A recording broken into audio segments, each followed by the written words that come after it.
In this video, we're going to read the Book of Jubilees. I was going to say Jasher. In my mind, it was Jasher. But this book, it describes the events that went down in the Bible from Genesis to, you know what? I can't even say because I didn't read the entire book yet. I only read to like chapter 11 or 13 or something. And I read chapter 20. But it's like 50. It's a lot of chapters. It's a lot of chapters. So we're going to get that. I'm going to show you where you can get it. Um, so what I'm going to do is, I think it's on my website, ultimatescriptures.weebly.com. So I'm going to see if it's there. Wait, my microphone is way over here. I forgot about that. I'm sorry. I did this the other night. This is a common occurrence with me. Sorry about that. I thought I was ready. Forgot the microphone was way over there again. I've done that at least 3 times. So I'm scrolling down on my website to see if I see the book of, yeah, okay, it is on my website. Okay, so I'll show you that because somebody did ask yesterday in a video, how can they get the book of Jubilees? I was going to say Jasher again, but I forgot to tell them how. So let me share the screen. I'm gonna get this ready. Or you can just type in the book of Jubilees and like online, and you can type in PDF behind it, or just the book of Jubilees, and you will find links to websites and PDFs maybe, and you can click on any link, and hopefully you find a PDF of it or a website where it has it on it. And some of them are a little bit different as far as the translation. Some of them have the name of the Most High in it, the name that they may go by. Some just say the Lord, when it comes to the Most High's name. But if whatever you feel is good for you, you use that translation. I really don't care.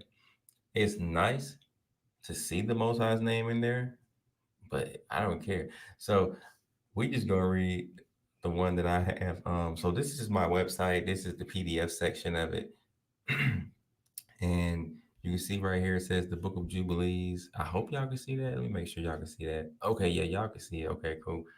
So it says the Book of Jubilees. I'm just gonna click download. I don't really want to download it, but if you click it, depending on I guess the computer you have, it will just pull it up like this, and you don't have to download it. But it's an option to once you get it to this part, you can just hit this button here and it'll download it. But I don't want to download it. I just want to read it. Okay, so this one says Jubilees, Yahweh name restored. So this one has the name of Yahweh in place of the Lord. It's because it's either that or the Lord, or unless somebody come along and put another name that they call the Most High there, like Hayah, Hayah, Yahuwah, Yah. What other names they got? It's a few other ones, but this one says Yahweh. So before we get started, I just want to catch up on my other laptop and pull this live video up so I could see the comments come in as they actually show up. And that's that. Okay, now I got the video up. So anything anybody says, I can see it almost in real time. So I have two screens in front of me. So I'll be looking at um, the StreamYard screen the most, but to the left of me, I'll see anything y'all say. All right. Is there anything else I need to say? I could say a lot of stuff, but I'm gonna just get these words bigger. And I want to know how many chapters we got. Let's see how many chapters we got. Let me just hit in. Go to the bottom. Chapter 50. Okay, we got 50 chapters. I thought it was 51 or but I wasn't sure. Wasn't sure. Okay, so we got 51 chapters. Let me go to the top. Is that the very beginning right there? It looks like it starts off right here. Yeah, it gets right into it. Okay, cool. Well, I might want to make these words a little bit bigger. Yeah, make them a little bit bigger. A little bit bigger. That might be a bit too big right there. Nah, that's good to me. Okay. Well, get something to drink real quick.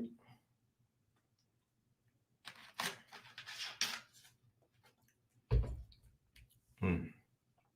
I forget to say some stuff in the beginning of the video, but um, I'll leave my website in the description of the video, and you can go and look through the PDFs and read or download any PDFs that's there. Um, I'll leave my email in the description of the video in case anybody wants to reach out to me for whatever reason. And we'll start this book right now. Now, as far as the history on this book, I don't know all the history on this book, honestly. Matter of fact, we could look up some history. I think this is my opinion based on like when you read this book, it sounds like Moses wrote it, or at least a portion of it. I haven't read the whole thing, but it sounds like another book Moses wrote that's not in the Bible. But I haven't read the whole thing, so I can't say about the whole Book of Jubilees, but that's just what it seems like. And it also sounded like to me it was a prophecy that was fulfilled in the book in chapter 6. But I'm just saying, this is the little I've read, and these are the things that I've noticed. The Book of Jubilees. I'm gonna try to see if there's any manuscript information, because I don't think I've checked this part out. I don't know if it's in the Dead Sea Scrolls. It might have. I know Enoch. They got some of Enoch in there, but let's see what we find here. Okay, so this is some information from Wikipedia. Um, you won't be able to see this part, but I'm just going to read a little bit just to see what we got. The Book of Jubilees, sometimes called Lesser Genesis, is an ancient Jewish religious work of 50 chapters considered um, canonical by the Ethiopian Orthodox Church as well as Beta Israel, Ethiopian Jews, where it is known as the Book of Division.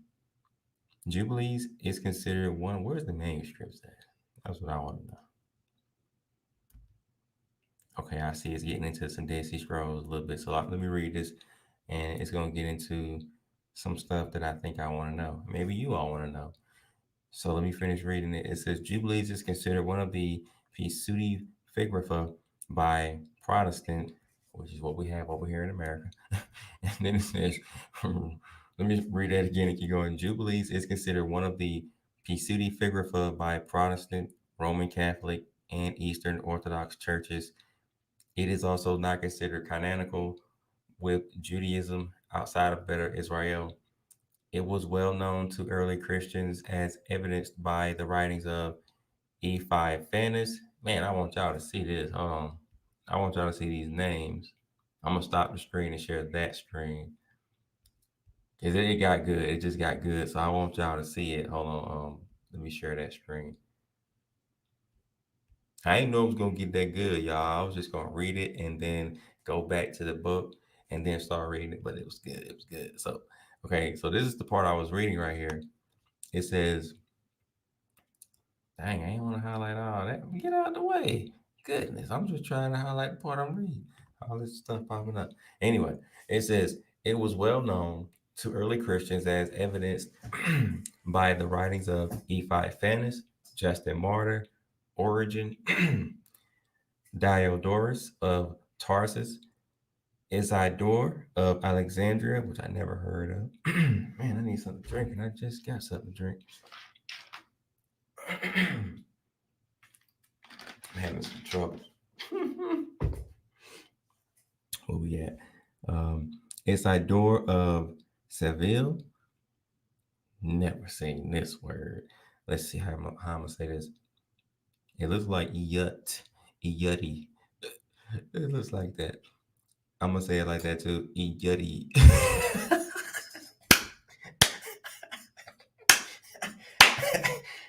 That's funny.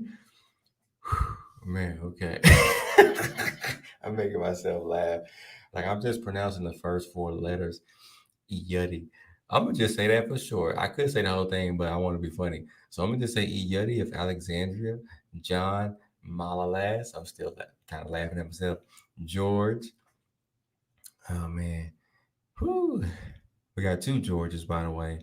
And then it says the text was also utilized, I'm trying not to laugh, by the community that originally collected the Dead Sea Scrolls. Wait a minute. Okay, it was utilized by them that collected the Dead Sea Scrolls. Okay, okay, okay. And then it says no complete Greek or Latin version is known to have survived, but the GE's version has been shown to be an accurate translation of the versions found in the Dead. Okay, okay, okay. Then it says the Book of Jubilees claims to present the history of the division of the days of the law, of the events of the years, the year, weeks, and jubilees of the world, blah, blah, blah, blah, blah, blah. All right. That was all right. It wasn't all that. Now, here we go. That's what I wanted. I should have scrolled down. I'm going to keep that in mind next time. So I do see Origins down there, and I see the Cormoran in 1947. I see that. I was just skimming it, but there's the manuscript information that I wanted to read. Um, I don't feel like reading it all right now. But the good news is we have something here. So I'm gonna just read a little bit and we're gonna start actually reading the book because I'm ready to read it. I see y'all comments. Hello to everybody. I know I wave like that way because that's the way my computer is facing that I'm reading y'all comments on. But you know, so hello to everybody though. I see Jen. I see Malak. Let me read a little bit of this real quick. So, manuscripts.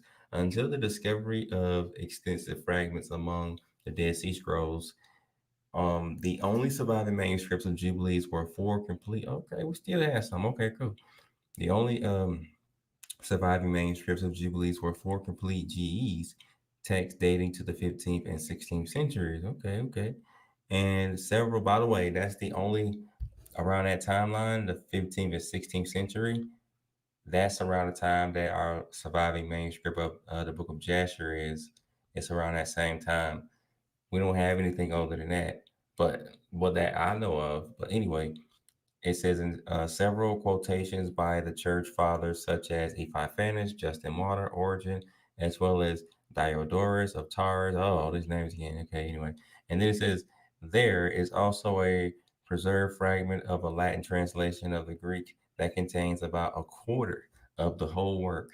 The Ethiopic, okay, that's good. We got manuscripts. I'm satisfied a little bit. So I just wanted to know what we got because I never really looked into the manuscripts of the Book of Jubilees. I just read the book, judged it based on what was in the book, and cross references and maybe other stuff and how the book went as I read it. But never really looked at the manuscript information. So let me get back to the book now. All right. Oh, I still got to remove that. I forgot to remove this screen. I thought I did. Screen. Sound like I said stream. That's funny. Whew. The Book of Jubilee. All right, all right, all right, all right, all right. Now I'm gonna read everybody comments before I go in. I already read George Jen. Malak says shalom. Well, Shabbat shalom. I love the Book of Jubilees. Also, Jubilees is in the Dead Sea Scrolls, and Sefer Jubilees breaks a lot of mysteries and leads to the Sefer Yitzhara. Okay, so we got chapter 1, verse 1. Let me check one more thing. It's a longer intro than my previous videos. Okay. So then it says, and it came to pass in the first year of the exodus of the children of Israel out of Egypt, in the third month, on the 16th day of the month, 2450. Oh, these are brackets. Well, we're going to keep going. That Yahweh spoke to Moshe, saying, come up to me on the mount, and I will give you two tables of stone of the Torah and of the commandment which I have written. that you may teach them. And Moshe went up into the mount of Yahweh, and the splendor of Yahweh abode on Mount Sinai, and a cloud overshadowed it 6 days. And he called to Moshe, and I'm sorry, on the seventh day out of the midst of the cloud. And the appearance of the splendor of Yahweh was like a flaming fire on the top of the mount. And Moshe was on the mount 40 days and 40 nights. And Yahweh taught him the earlier and the later history of the division of all the days of the Torah and of the testimony. And he said, incline your heart to every word which I shall speak to you on this mount, and write them in a book, in order that their generations may see how I have not forsaken them for all the evil which they have wrought in transgressing the covenant which I established between me and you for their generations this day on Mount Sinai. And this it will come to pass. This is another way of saying thus, so that's why I say it sometimes. And this it will come to pass when all these things come on them, and they will recognize that I am more righteous than they in all their judgments and in all their actions. And they will recognize that I have been truly with them. And do you write for yourself all these words which I declare to you um, this day. For I know their rebellion and their stiff neck. It just reminds me of the scriptures. um, Before I bring them into the land of which I swore to their fathers, to Abraham and to Isaac, that is Isaac, by the way, and to Jacob. I'm just saying it in another translation, but it's still the same people. And then it says, saying, to your seed I will I give a land flowing with milk and honey, and they shall eat and be satisfied, and they will turn to strange gods, which cannot deliver them from aught of their tribulation. And this witness shall be heard for a witness against them, for they will forget all my commandments. And I'm sorry, all see they throw in these little italics and put a word in there, and it throws me off because I don't want to read it, so that messed me up. But then it says, all that I command them, and they will walk after the Gentiles and after their uncleanness and after their shame. And I will serve, and will serve. Did it say their gods? Yeah, their gods. And these will prove to them an offense and a tribulation and a affliction. Well, and an affliction and a snare. I like to say trap when I see snare because that's another synonym for it. But either way, verse 10, and many will perish, and they will be taken captive, and will fall into the hands of the enemy, because they have forsaken my ordinances and my commandments and the festivals of my covenant and my Sabbaths. They put Shabbos, well, Shabbats, which is the same as Sabbaths. Um, and my Kodesh. Kodesh can mean holy. So it's a lot of Hebrew in here, but I'll try to translate what I can. Anyway, it says, in my Kodesh place, which can mean holy place, which I have hallowed for myself in their midst, and my tabernacle and my sanctuary, which I have hallowed for myself in the midst of the land, that I should set my name on it, and that it should dwell. Yeah, it do make sense to say there. And they will make to themselves high places and groves and graven images, and they will worship each his own, so as to go astray, and they will sacrifice their children to demons. Man, that's what they do now. Anyway, and to all not Israel, I'm just saying people, um, and to all the works of the error of their hearts, and I will send witnesses to them, mm, that I may witness against them, but they will not hear. I'm thinking about prophets like Jeremiah and stuff. And then it says, and will slay the witnesses also. Ooh. And they will persecute those who seek the Torah. And they, dang. And they will abhor. Let me see, make sure I'm saying this right. Nope, I wasn't gonna say it right either, so I'm glad I paused. Abrogate or abrogate. Never seen that word before. Okay, let me go back a little bit. And they will abrogate and change everything so as to work evil before my eyes. It's interesting that it's talking about Israel doing this right here, not, other nations. It's Israel. Huh. It's interesting. Um, and then it goes on to say, and I will hide my face from them, and I will deliver them into the hand of the Gentiles for captivity and for prey and for devouring. And I will remove them from the midst of the land, and I will scatter them amongst the Gentiles, and they will forget all my Torah and all my commandments and all my judgments, and will go astray as to new months. And yeah, we got that. Yeah, I'm sorry. Let me keep going. And will go astray as to new months. And now that word months right there, it could be moons, but it says months because it seems like it would be moons because what's next is and Shabbats and festivals and jubilees and ordinances. A lot of times, it'll say moons and Sabbaths together, but this is the translation. So just saying, I mean, a new month. Never mind. We ain't gonna worry about it. Let's keep going. 15. And after this, they will turn to me from amongst the Gentiles with with all their heart and with all their soul and with all their strength. And I will gather them from amongst all the Gentiles, and they will seek me, so that I shall be found of them when they seek me with all their heart and with all their soul. And I will disclose to them abounding shalom. Shalom can mean peace.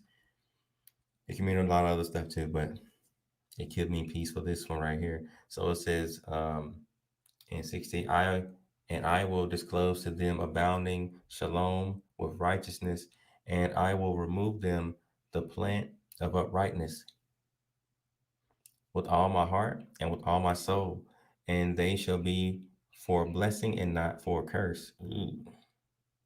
Imagine if some Israelites today are for a curse right now. Eh, we don't think about that. Well, I never thought of it like that. Wow. But then it goes on to say, and they shall be the head and not the tail, and I will build my sanctuary in their midst, and I will dwell with them, and I will be Yahweh, their sovereign ruler, and they shall be my people in truth and righteousness, and I will not forsake them nor fail them, for I am Yahweh, their sovereign ruler. And Moshe fell on his face and prayed and said, O Yahweh, my sovereign ruler, do not forsake your people and your inheritance so that they should wander in the error of their hearts, and do not deliver them into the hands of their enemies, the Gentiles, lest they should rule over them and cause them to sin against you.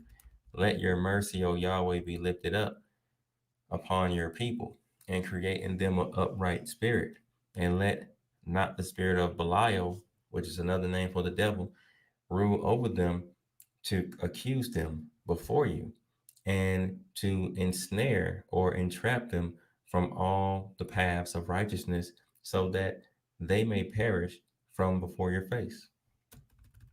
But they are your people and your inheritance, which you have delivered with your great power from the hands of the Egyptians. Create in them a clean heart and a kodesh spirit, and let them not be ensnared in their sins from henceforth until eternity. And Yahweh said to Moses, I know their contrariness and their thoughts and their stiff neckedness. Hmm. Okay. Wait a minute. Okay. I just had to look at that word again. And they will not be obedient till they confess their own sin and the sin of their fathers. And after this, they will turn to me in all uprightness, and with all their heart, and with all their soul. And I will circumcise the foreskin of their heart, and the foreskin of the heart of their seed. And I will create in them a holy spirit, and I will cleanse them so that they shall not turn away from me from that day to eternity. And their souls will cleave to me and to all my commandments, and they will fulfill my commandments, and I will be their Abba or Father, and they shall be my children. Then it says, and they all shall be called children of the living Yahweh, and every Malek, I wonder if that's angel or king, because Malak can mean a few things, but it just says, in every Malak and every spirit shall know. Mm, yes, they shall know that these are my children, and that I am their Abba in uprightness and righteousness, and that I love them. And do you write down for yourself all these words which I declare to you on this mountain, the first and the last, which shall come to pass in all the divisions of the days, in the Torah, and in the testimony, and in the weeks, and in the Jubilees. Oops, there was no end. And the Jubilees to eternity, until I descend and dwell with them throughout eternity. And he said to the Malak of the presence. Okay, now that one was an angel, definitely. Now maybe the one before was too, but this one was definitely an angel by how they're using it.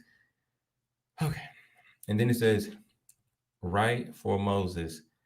Man, this is good right here. Like this part, yeah, this makes sense because in the scriptures, it was talking about how. Let me keep reading before I say it. And he said to the Malak of the presence, write for Moses, from the beginning of the creation till my sanctuary has been built among them for all eternity. And Yahweh will appear to the eyes of all, and all shall know that I am the sovereign ruler of Israel, and the Abba of all the children of Jacob, and king on Mount Zion for all eternity. And Zion and Jerusalem shall be holy. And the Malak of the presence, who went before the camp of Israel, took the tables of the divisions of years from the time of the creation of the Torah and of the testimony of the weeks of the Jubilees, according to the individual years, according to all the number of the Jubilees from the day of the creation. I'm trying to skip those brackets because they were added to the text, whether it makes it make more sense or not. I'm trying to skip it. If I have to read it, I'll read it. But it says, from the day of the creation, when the heavens and the earth shall be renewed. Okay, now I see where it says new in the brackets. It does make sense, but I'd be trying to skip that because it wasn't originally there, unless the fragments were lost or something and they, go with it. Okay, so anyway, um, let me go back a little bit. From the day of the creation, when the heavens and the earth shall be renewed, and all their creation according to the powers of the heaven, and according to all the creation of the earth. And to the sanctuary of Yahweh shall be made in Jerusalem on Mount Zion, and all the luminaries shall be renewed. Mm. For healing and for shalom and for blessing and for the elect of Israel, and that thus it may be from that day and to all the days of the earth. Interesting. What's up, Mason? All right. I'm still thirsty. It's like this water ain't doing it for me. Um,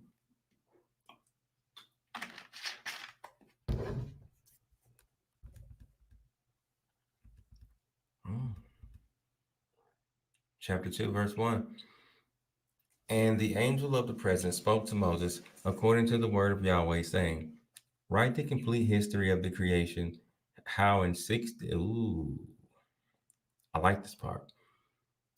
So it says, write the complete history of the creation, how in 6 days, excuse me, Yahweh Almighty finished all his works and all that he created, and kept Shabbat on the seventh day, and hallowed it for all ages, and appointed it as a sign for all his works.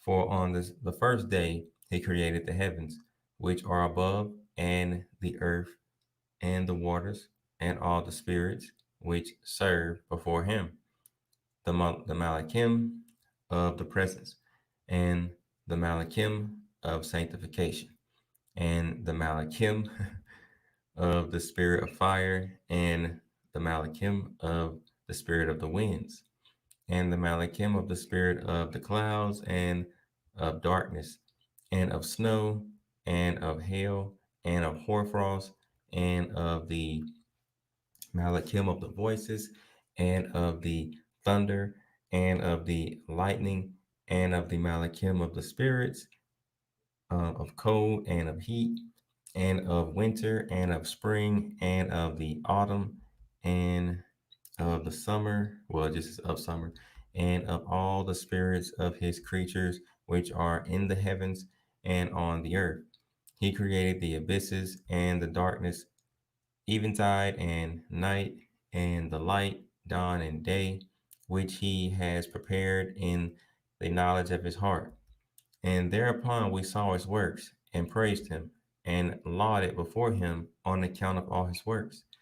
For seven great works did he create on the first day. And on the second day he created the firmament in the midst of the waters. And the waters were divided on that day. Half of them went up above, and half of them went down below the firmament that was in the midst over the face of the whole earth. And this was the only work Yahweh created on the second day. And on the third day he commanded the waters to pass from off the face of the whole earth into one place, and the dry land to appear. And the waters did so as he commanded them, and they retired from off the face of the earth into one place outside of this firmament, and the dry land appeared.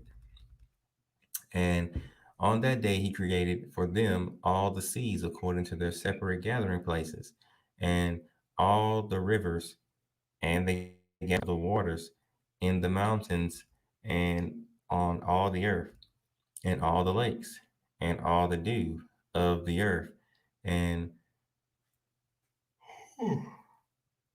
excuse me, and the seed which is sown, and all sprouting things, and fruit bearing trees, and the trees of the wood, and the garden of Eden, in Eden, in all. These four great works Yahweh created on the third day. So just to point out what we're seeing in this book, we're seeing more details of what he created on which days. Whether this matches up exactly with Genesis or not, I cannot confirm. But I'm just saying that we see, and it tells us flat out like how many things he did on this day, that day. We don't get that in Genesis, so it's slightly bit different, more detailed information. Now we're on the fourth day. And on the fourth day, he created the sun and the moon and the stars, and set them in the firmament of the heaven to give light on all the earth, and to rule over the day and the night, and divide the light from the darkness. And Yahweh appointed the sun to be a great sign on the earth for days, and for Shabbats, and for months, and for feasts, and for years, and for Shabbats, and for Shabbats of years, and for jubilees, and for all seasons of the years. And it divides the light from the darkness, and for prosperity, that all things may prosper which shoot and grow on the earth. These three kinds he made on the fourth day. And on the fifth day he created great sea monsters in the depths of the waters, for these were the first things of flesh that were created by his hands, the fish, and everything that moves in the waters, and everything that flies, the birds, and all their kind. And the sun rose above them to prosper them, and above everything that was on the earth. Let me just say that this makes sense too. It makes sense to make a sun before you make, people in the flesh or anything in the flesh, so the sun can help them out, nourish them in a way. That makes sense. But let's keep going. It just makes sense in my mind. I'll say it that way. So then it says in verse 12, and the sun rose above them to prosper them, and above everything that was on the earth, everything that shoots out of the earth, and all fruit-bearing trees, and all flesh. Hmm. These three kinds he created on the fifth day. And on the sixth day, he created all the animals of the earth and all cattle and everything that moves on the earth. And after all this, he created man, a man and a woman. He created, well, created he them, and gave dominion over all that is on the earth and in the seas, and over everything that flies, and over beasts, and over cattle, and over everything that moves on the earth, and over the whole earth, and over all this he gave him dominion. And these four kinds he created on the sixth day, and there were altogether 22 kinds. Hmm, interesting that it's just 22. And then it says, and he finished all his work on the sixth day, all that is in the heavens and on the earth, and in the seas, and in the abysses, and in the light, and in the darkness, and in everything. He gave us a great sign, the Shabbat day, that we should work 6 days, but keep the Shabbat on the seventh day from all work, and all the Malachim of the presence, and all the Malachim of sanctification, these two great classes, he has bidden us to keep the Shabbat with him in heaven and on earth. He said to us, behold, I will separate myself a people from among all the peoples, and these shall keep the Sabbath day, and I will sanctify them to myself as my people, and will bless them. And, oh, sorry, there's no and. As I have sanctified the Shabbat day, and do sanctify it to myself, even so will I bless them, and they shall be my people, and I will be their sovereign ruler. And I have chosen the seed of Jacob from amongst all that I have seen, and have written him down as my firstborn son. Hmm, interesting. And have sanctified him to myself forever and ever. And I will teach them the Shabbat day, that they may keep the Shabbat thereon from all work. And thus he created therein a sign in accordance with which they should keep Shabbat with us on the seventh day, to eat and to drink, and to bless him who has created all things, as he has blessed and sanctified to himself a peculiar people above all peoples, and that they should keep Shabbat together with us. The way they word it just makes me want to add a V in between there where it says keep Shabbat. It just says keep Shabbat. I be want to say keep the Shabbat, but whatever. Okay. 22. And he caused his commands to ascend as a sweet savor, acceptable before him all the days. There were, wait a minute, I'm gonna have to close my laptop. I think that's causing my face is starting to hurt or fry a little bit. I got these two screens on. I have to try to set that up another way. But where I'm at, 23 maybe? Yeah. Okay. So it says, there were 22 heads of mankind from Adam to Jacob, and 22 kinds of work were made until the seventh day.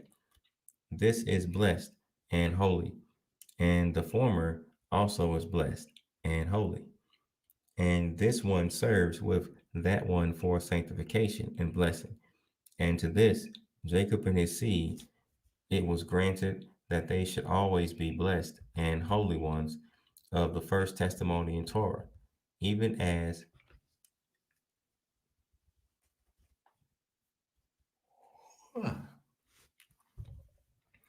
even as he had sanctified and blessed the Sabbath day on the seventh day. He created heaven and earth and everything that he created in 6 days. And Yahweh made the seventh day holy for all his works. Therefore, he commanded on its behalf that whoever does any work thereon shall die. and that he who defiles it shall surely die. Wherefore do you command the children of Israel to observe this day, that they may keep it holy and and not do thereon any work, and not to defile it, as it is more holy than all other days. And whoever profanes it shall surely die, and whoever does thereon any work shall surely die eternally, that the children of Israel may observe this day throughout their generations, and not be rooted out of the land. For it is a holy day and a blessed day, and everyone who observes it and keeps Sabbath, oh, the way they word that get on my nerves, but and keeps, I'm gonna say thee, because that just don't sound right to me. And keeps the Sabbath thereon from all his work, and will be holy and blessed throughout all days, like to us.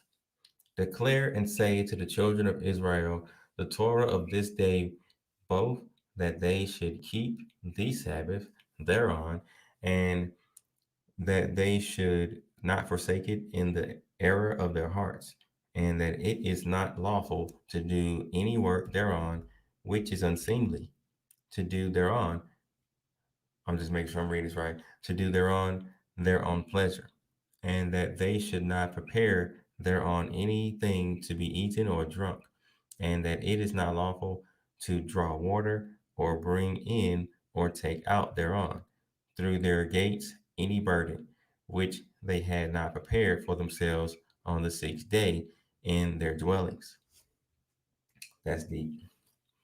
And they shall not bring in nor take out from house to house on that day. For that day is more holy and blessed than any Jubilee day of the Jubilees. On this we keep the Sabbath in the heavens before it was made known to any flesh, to keep the Sabbath thereon on the earth. And the Creator of all things blessed it, but he did not sanctify all peoples and nations to keep the Sabbath thereon, but Israel alone. Them alone he permitted to eat and drink and to keep the Sabbath thereon on the earth. The way they word that too, where it says thereon, and then they put on right after that, like that's stupid to me. But that's what it says. It says thereon on. I'm like, come on, man. Oh boy, I tell you, this translation. I think I'm gonna get another translation next time I do this, or somewhere down the road, because this one right here. Anyway, this is just the one I had for a very long time, and I just never changed it. Um, but where am I at? 32. And the creator of all things blessed this day, which he had created for blessing and making it holy and splendid above all days. This Torah and testimony was given to the children of Israel as a Torah forever to their generations.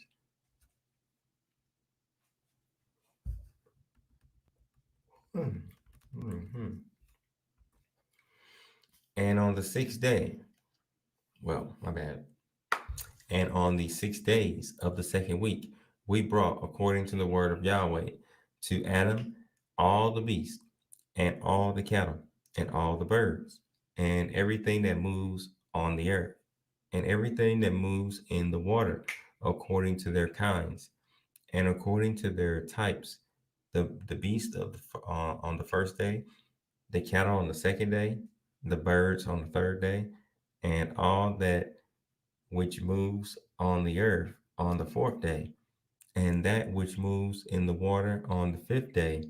And Adam named all, and Adam named them all by their respective names, and as he called them, so was their name. So that little detailed description we didn't get in Genesis, how they brought him beasts or birds on this day, on that day. We didn't get that in Genesis, and that can make sense because it was a lot of creatures. I mean, you got a lot of birds, you got a lot of things in the water that can take time. And then who knows? Well, we don't know how long it took him to figure out what he gonna call all these things. It might have took him some time to figure out that he wanted to call a dog, or whatever. He probably had to think about it. Mm,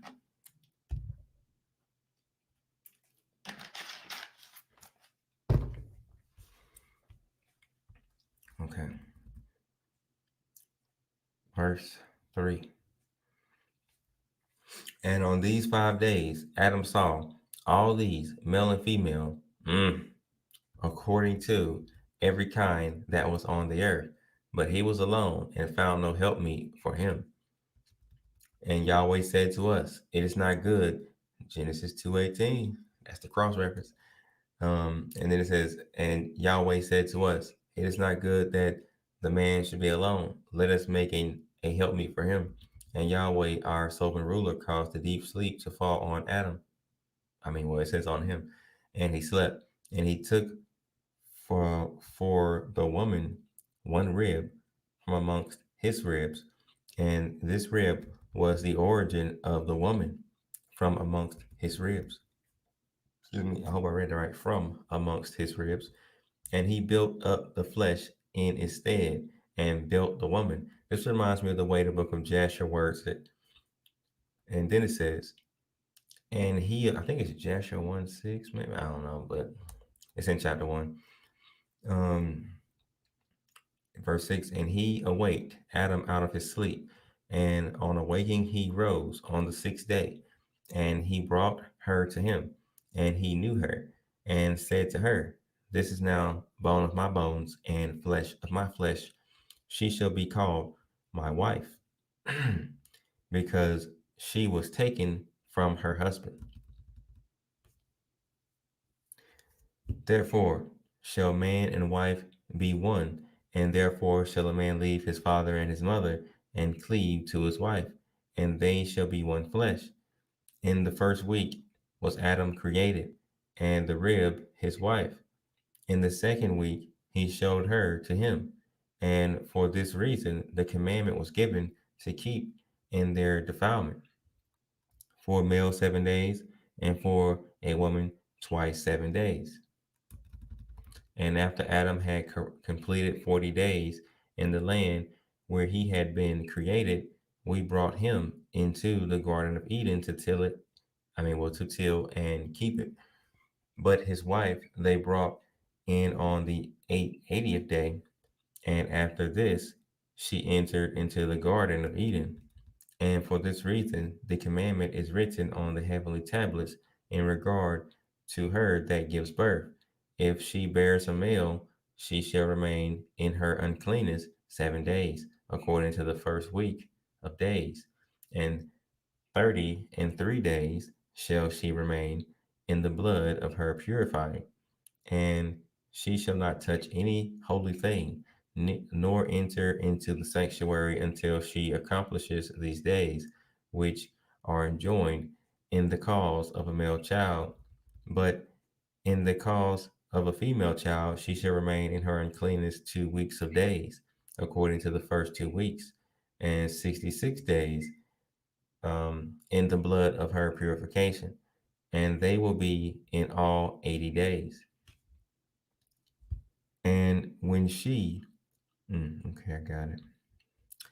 And I was thinking about why they said all that in those numbers. So I was like, okay, I got it. And when she had completed these 80 days, we brought her into the Garden of Eden, for it is most holy. Then all the earth besides, and every tree that is planted in it is holy. I don't think I knew that before. Therefore, there was ordained regarding her who bears a male or a female child the statute of those days, that she should touch no holy thing, nor enter into the sanctuary until these days for the male or female child are accomplished. This is the Torah and testimony which was written down for Israel, in order that they should observe it all the days. And in the first week of the first Jubilee, Adam and his wife were in the Garden of Eden for 7 years, tilling and keeping it. And we gave him work, and we instructed him to do everything that is suitable for tillage. And he tilled the garden. And was naked and knew it not, and was not ashamed. And he protected the garden from the birds and beasts and cattle, and gathered its fruit and ate, I mean, and eat, and put aside the residue for himself and for his wife. Okay. And put aside that which was being kept. And after the completion of the 7 years, which he had completed there, 7 years exactly, and in the second month, on the 17th day of the month, some of these that they added just isn't even necessary. But anyway, and then it says, the serpent came and approached the woman.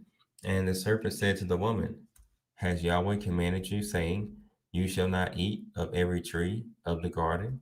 And she said to it, of all the fruit of the trees of the garden, Yahweh has said to us, eat, but of the fruit, but of the fruit of the tree which is in the midst of the garden, Yahweh has said to us, you shall not eat thereof, neither shall you touch it, lest you die.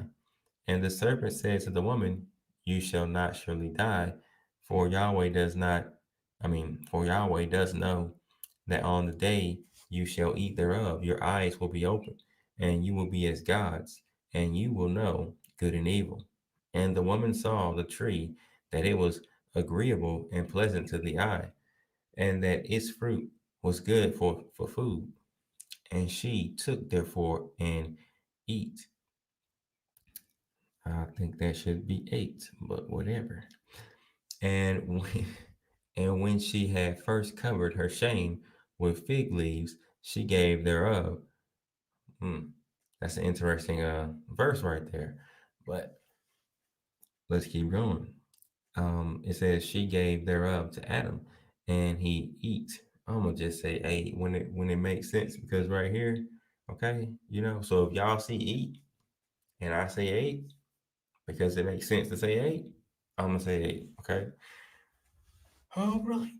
So after that, it says, and his eyes were open, and he saw that he was naked, and he took fig leaves and sewed them together, and made an apron for himself, and covered his shame. And Yahweh cursed the serpent, and was wroth with it forever. And he was wroth with the woman, because she listened to the voice of the serpent, and did eat. And he said to her, I will greatly multiply your sorrow and your pains. In sorrow you shall bring forth children, and your return shall be to your husband, and he will rule over you. And to Adam also he said, because you have listened to the voice of your wife, and have eaten of the tree of which I commanded you that you should not eat thereof. Cursed be the ground for your sake. Thorns and thistles shall it bring forth to you, and you shall eat your bread in the sweat of your face, till you return to the earth from whence you were taken. For earth you are, and to earth you shall return. Well, shall you return? And he made for them coats of skin, and clothed them, and set them forth from the Garden of Eden.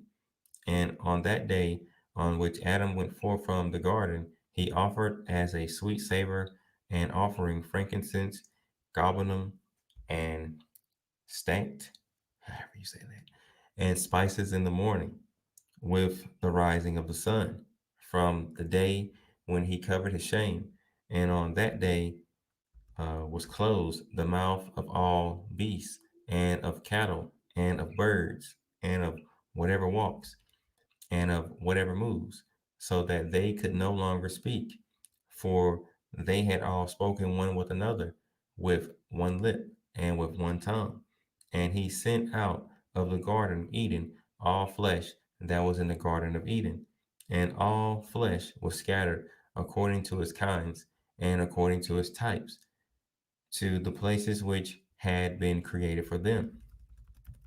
And to Adam alone did he give the wherewithal to cover his shame of the beast and cattle.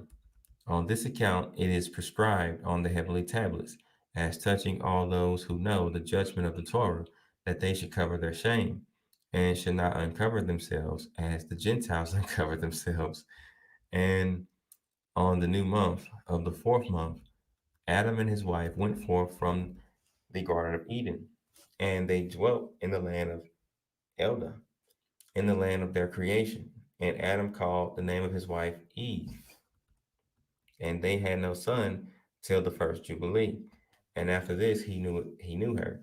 Now he tilled the land as he had been instructed in the Garden of Eden. Chapter 4. Okay, let me check in and see what's going on with y'all. Okay, I see some comments going. What's up, everybody? I don't know who's all with me, but hello to you all. Or I see some stuff down there. I'm gonna just get back to the book, chapter 4, verse 1. All right, it says, I'm gonna just say this before I read it. We might hear, I think that's chapter 8, but we might hear about Adam and Eve's daughters by names in this chapter. Maybe, maybe not. It might be chapter 8 or 9. If my memory is right, we'll see. It says, and in the third week, in the second Jubilee, she gave birth to Cain. And in the fourth, she gave birth to Abel. And in the fifth, she gave birth to her daughter, Awan. There it is. Verse 2. And in the first year of the third Jubilee, Cain killed Abel because Yahweh accepted the sacrifice of Abel and did not accept the offering of Cain. And he slew him in the field, and his blood cried from the ground to heaven, complaining because he had slain him. And Yahweh reproved Cain because of Abel, because he had slain him. And he made him a fugitive on the earth because of the blood of his brother. And he cursed him on the earth. And on this account it is written on the heavenly tablets, cursed is he who smites his neighbor treacherously. And let all who have seen and heard say, so be it. So be it is another way of saying amen. And then it says, and the man who has seen and not declared it, let him be accursed as the other. And for this reason, we announce when we come before Yahweh, our sovereign ruler, all the sin which is committed in heaven and on earth, and in light and in darkness, and everywhere. And Adam and his wife mourned for Abel 4 weeks of years. And in the fourth year of the fifth week, they became joyful, and Adam knew his wife again, and she bare him a son, and he called his name Seth. For he said, Yahweh has raised up a second seed to us on the earth instead of Abel, for Cain killed him. And in the sixth week, he begat his daughter Azurah.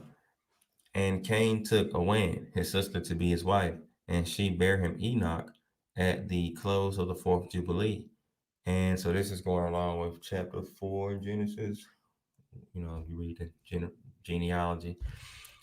So let's see. Enoch at the close of the fourth Jubilee. And in the first year of the first week of the fifth Jubilee, houses were built on the earth, and Cain built a city and called his name after the name of his son Enoch. Now, this clears up information and false teachings and all these ideas about how it was other humans here and other civilizations, and it was a whole lot of people. No, it wasn't. The only population came from Adam and Eve, and it describes how Cain married his son. Well, it ain't really say that yet, but if you keep reading in books like these, you'll see that Cain married his sister, and yeah, that's where they got their wives. But people got these crazy ideas. So anyway, where we at? I think we're on either verse 8.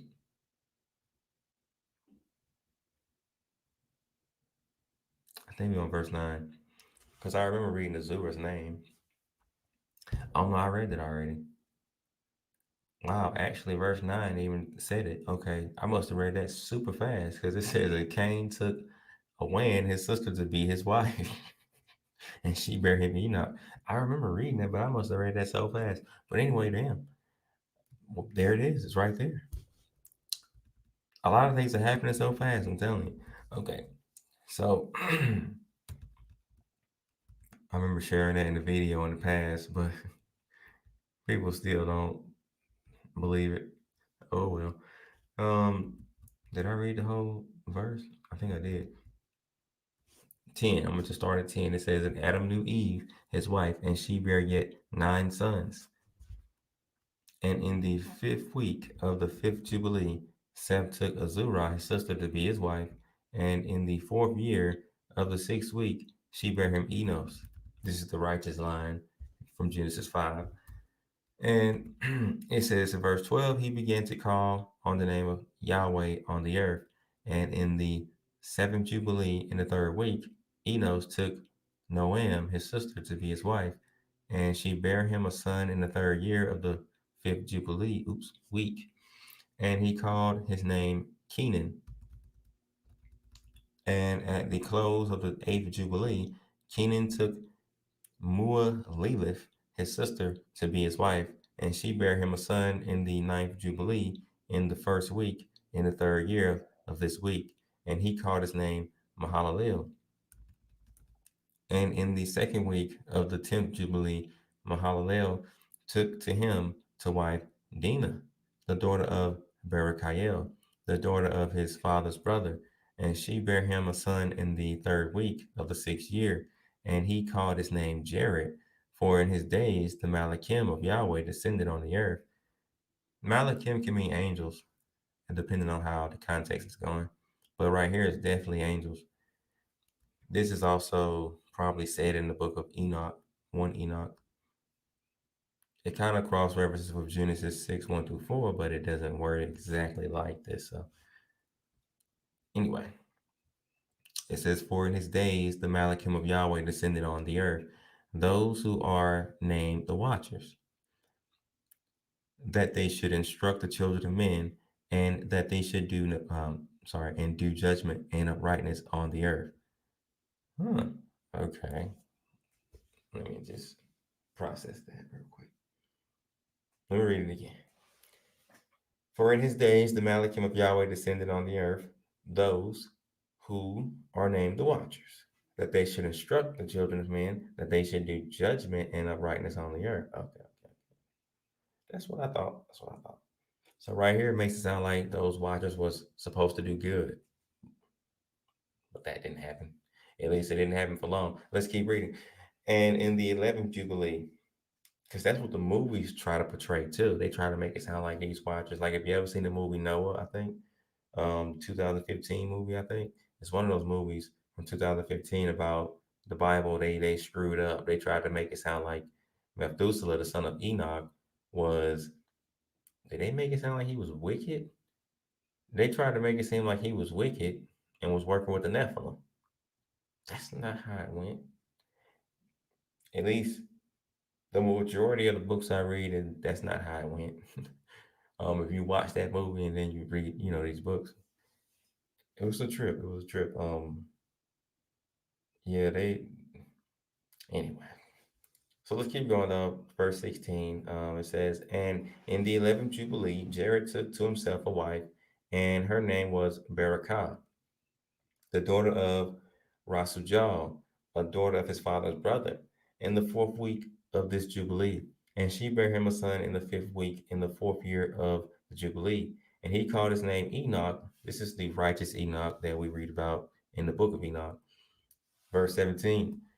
And he was the first among men that are born on earth who learnt writing and knowledge and wisdom, and who wrote down the signs of heaven according to the order of their months in a book, that men might know the seasons of the years according to the order of their separate months. And he was the first to write a testimony, and he testified to the sons of men among the generations of the earth, and recounted the weeks of the Jubilees, and made known to them the days of the years, and set in order the months, and recounted the Sabbaths of the years, as we made them known to him. That right there sounds like a spirit was talking. Because it says, as we made them known to him. Who's we? Just say. Just say. I don't know what was there in the actual text or manuscript or whatever, but it says we. I don't know how that could have been translated differently. Maybe it could have been translated as I, but it says we. So I'm just saying, if the we is humans, it could be like Moses and whoever Moses was with. But Moses died before Enoch. No, no, no, after. So that wouldn't even count. What is they talking about? It's got to be somebody that was before Enoch. So it sounds like it was a supernatural being. It's the only thing I can think of. Unless this book was written before the book of Enoch. But I don't think so. No, no. Anyway, that's what I think on it. Y'all can say whatever you think. All right. Where we at? Where we at? Okay. Verse 19. It says, and well, wait, just before I continue, and it did say earlier that Moses was with an angel, and the angel was telling him what to write. So yeah, it does make sense. Yeah. Okay. And then it says, and what was and what will be, he saw in a vision of his sleep, and it will happen to the children of men throughout their generations until the day of judgment. He saw and understood everything, and wrote his testimony, and placed the testimony on earth for all the children of men and for their generations. Wow, that's interesting. People reject the book of Enoch, but according to this, it said that he wrote it. Where was that at? He wrote his testimony and placed the testimony on earth for all the children of men and for their generations. It wasn't just for Israel, it was for everybody, forever, for all of us. Anyway, and in the 12th Jubilee, in the seventh week thereof, he took to himself a wife, and her name was Edna, the daughter of Daniel, the daughter of his father's brother. And in the 6th year of this week, in this week, if I didn't say it right, she bare him a son, and he called his name Methuselah. And he was moreover with the Malachim of Yahweh, these 6 jubilees of years. And they showed him, everything which is on earth and in the heavens, the rule of the sun. If y'all read the book of Enoch entirely, you will know that that's true. But let me keep going.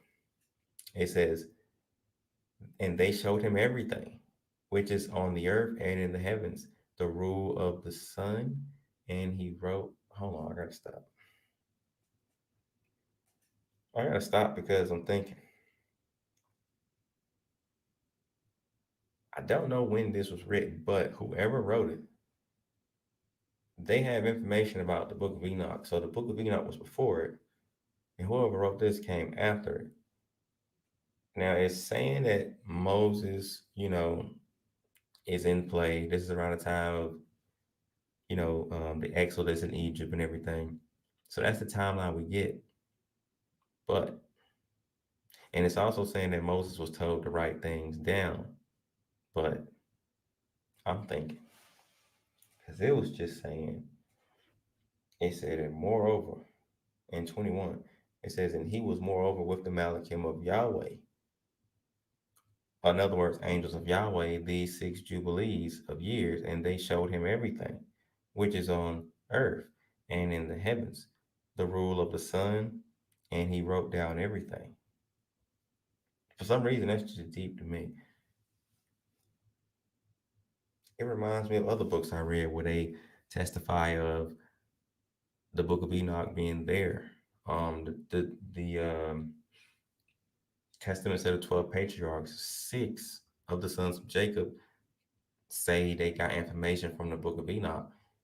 Um, this book talks about information from the book of Enoch.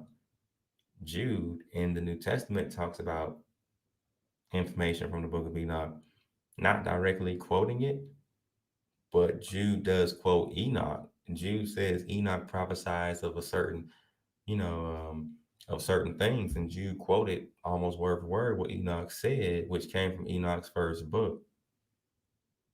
I think people gonna have to look at this again.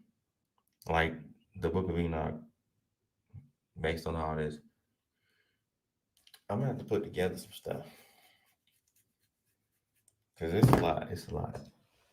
I'm gonna have to write some stuff down.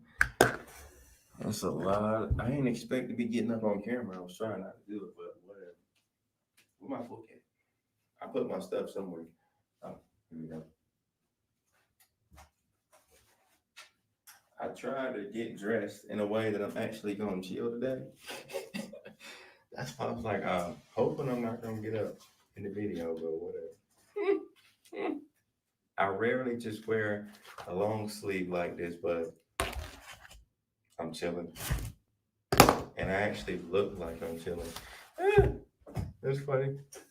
So I'm gonna just write some stuff down real quick about all these references and cross references regarding the Book of Enoch real quick for a future maybe presentation, or because there's so many. You got this from Jubilees 4. I'm gonna just say Enoch crosses, something like that. Call it something. Because I didn't have this, but we got Jubilees. I think it's chapter 4. Yeah. I'm gonna just say Jubilees 4. The Testaments of the 12 Patriarchs.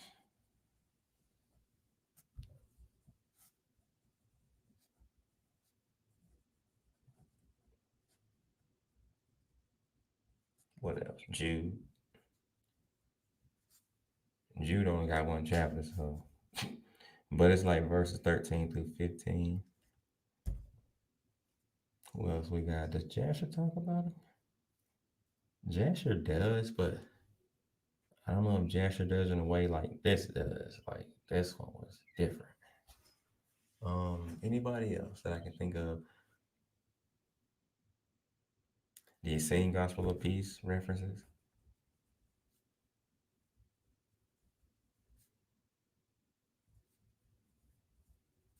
In that book, I think the Son of God actually talks about Enoch. The same Gospel of Peace. It's probably book 3 or book 4, one of them. That's about all I can think of right now. And then wait. Then you got the credibility that is in the Dead Sea Scrolls. You got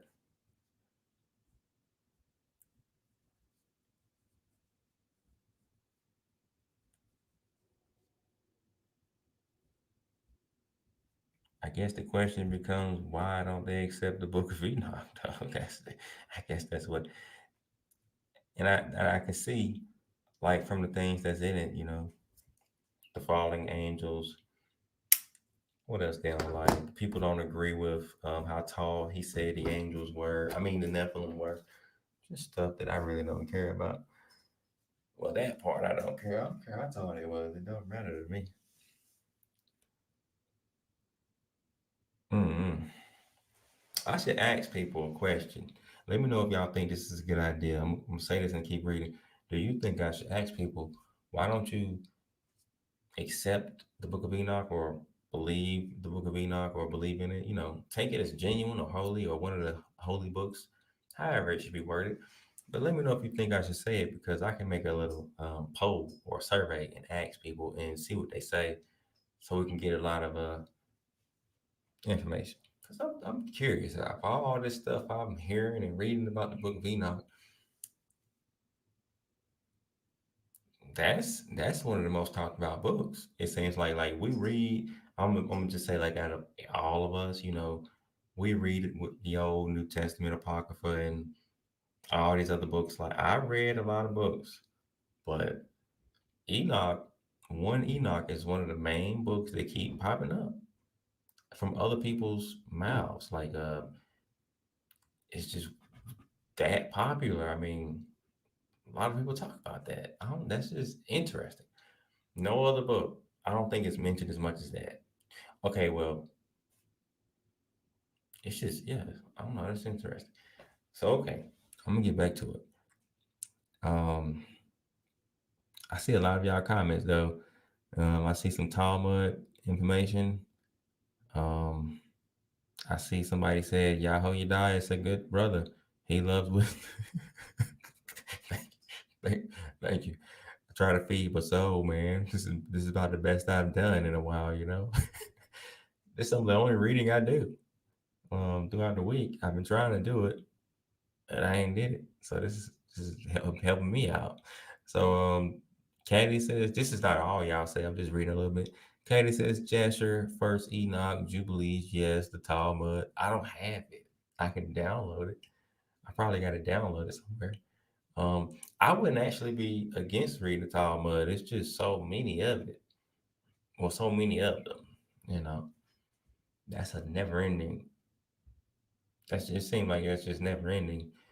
But um, Israelites say can Archie. The midrash is also good. Mason says 2 Peter 2:4 references Enoch too. Oh, okay. I forgot about that. And Malak says Sefer Chanok slash the Book of Enoch is the Dead Sea Scrolls, who were founded by the Zadokites. Israelite says the Zadokites were good. Malak says go to Sephoriah Achi. Okay, okay. Well, now let me see where I left off. A lot about this Book of Enoch. Hmm. It's probably more than I can remember, but that's just a few that I can think of. So I just had to write that down. It was getting to be too much. I'm like, dang, so many references of it. Okay. Um, trying to find where I was. Maybe verse 6. For this reason, we announce when we come up. I read that. And Adam, verse 7. And Adam knew his wife. Oh, my bad. And Adam and his wife mourned for Abel. I read that too. Verse 8. I read that too. Dang. Oh, I remember I went down. I gotta go back to chapter 4. Okay, there we go. Chapter 4. Still talking about Enoch right here. Okay, I was around verse 21. Okay, so I'm gonna start at 21 and go down. Okay, so it says, and he was moreover with the Malachim of Yahweh these 6 jubilees of years, and they showed him everything which is on earth and in the heavens, the rule of the sun, and he wrote down everything. And he testified to the watchers who had sinned with the daughters of men, for these had begun to unite themselves so as to be defiled with the daughters of men. And Enoch testified against them all. And he was taken from amongst the children of men, and we conducted him into the Garden of Eden. So these clearly are supernatural beings, or an angel talking right here. Can't be Moses. He wasn't even born yet, in the flesh anyway. So anyway, it says in verse 23, and he was taken from amongst the children of men, and we conducted him into the Garden of Eden in majesty and honor. And behold, there he writes down the condemnation and judgment of the world, and all the wickedness of the children of men. And on account of it, Yahweh brought the waters of the flood on all the land of Eden, for there he was set as a sign, and that he should testify against all the children of men, that he should recount all the deeds of the generations until the day of condemnation. And he burnt the incense of the sanctuary, sweet spices acceptable before Yahweh on the mount. For Yahweh has 4 places on the earth, the Garden of Eden, and the Mount of the East, and this mountain on which you are this day, Mount Sinai and Mount Zion, which will be sanctified in the new creation for a sanctification of the earth. Through it will the earth be sanctified from all its guilt and its uncleanness throughout the generations of the world. And in the 14th Jubilee, Methuselah took to himself a wife, Edna, the daughter of Azrael, sorry, the daughter of his father's brother, in the 3rd week, in the first year of this week. And he begat a son and called his name Lamech. And in the 15th Jubilee, in the 3rd week, Lamech took to himself a wife, and her name was Betinos, the daughter of Barakel, the daughter of his father's brother. And in this week she bare him a son and called his name Noah, saying, This one will comfort me for my trouble and all my work, and for the ground which Yahweh had cursed, has cursed. And at the close of the 19th Jubilee, in the 7th week, in the 6th year thereof, Adam died, and all his sons buried him in the land of his creation. And he was the first to be buried in the earth. I'm thinking about Abel, but okay. Anyway. And he lacked 70 years of 1,000 years. For 1,000 years are as one day in the testimony of the heavens, and therefore was it written concerning the tree of knowledge. On the day, can't even get it out properly. On the day that you eat thereof, you shall surely die. Oh, that's a good one right there. Then it says, For this reason he did not complete the years of this day, for he died during it. Mm.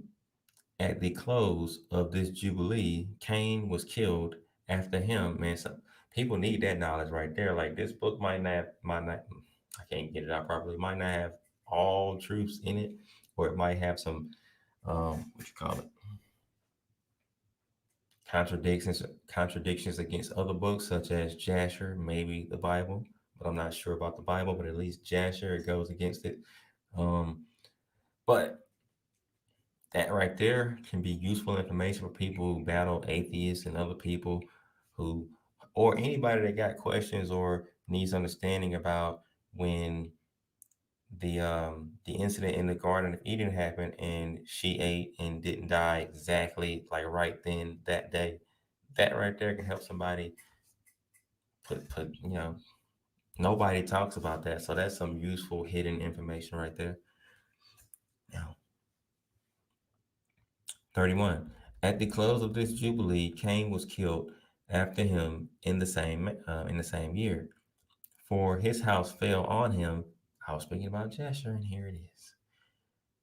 Let me explain after I read it. So it says, His house fell on him, and he died in the midst of his house, and he was killed by his stones. For with a stone he had killed Abel, and by a stone was he killed in righteous judgment. So this is when Jubilees goes against Jasher. My opinion, maybe I don't have all the understanding on it, but if it's a way to reconcile it or put it all together, cool. But in the book of Jasher, it said that, excuse me, Cain was killed by Lamech when they was out hunting for game, and it was an accident. But and it also said he killed his son Tubal also the same day. This one, well, and he shot an arrow at him or something like that. But this one says Cain's house fell on. Different.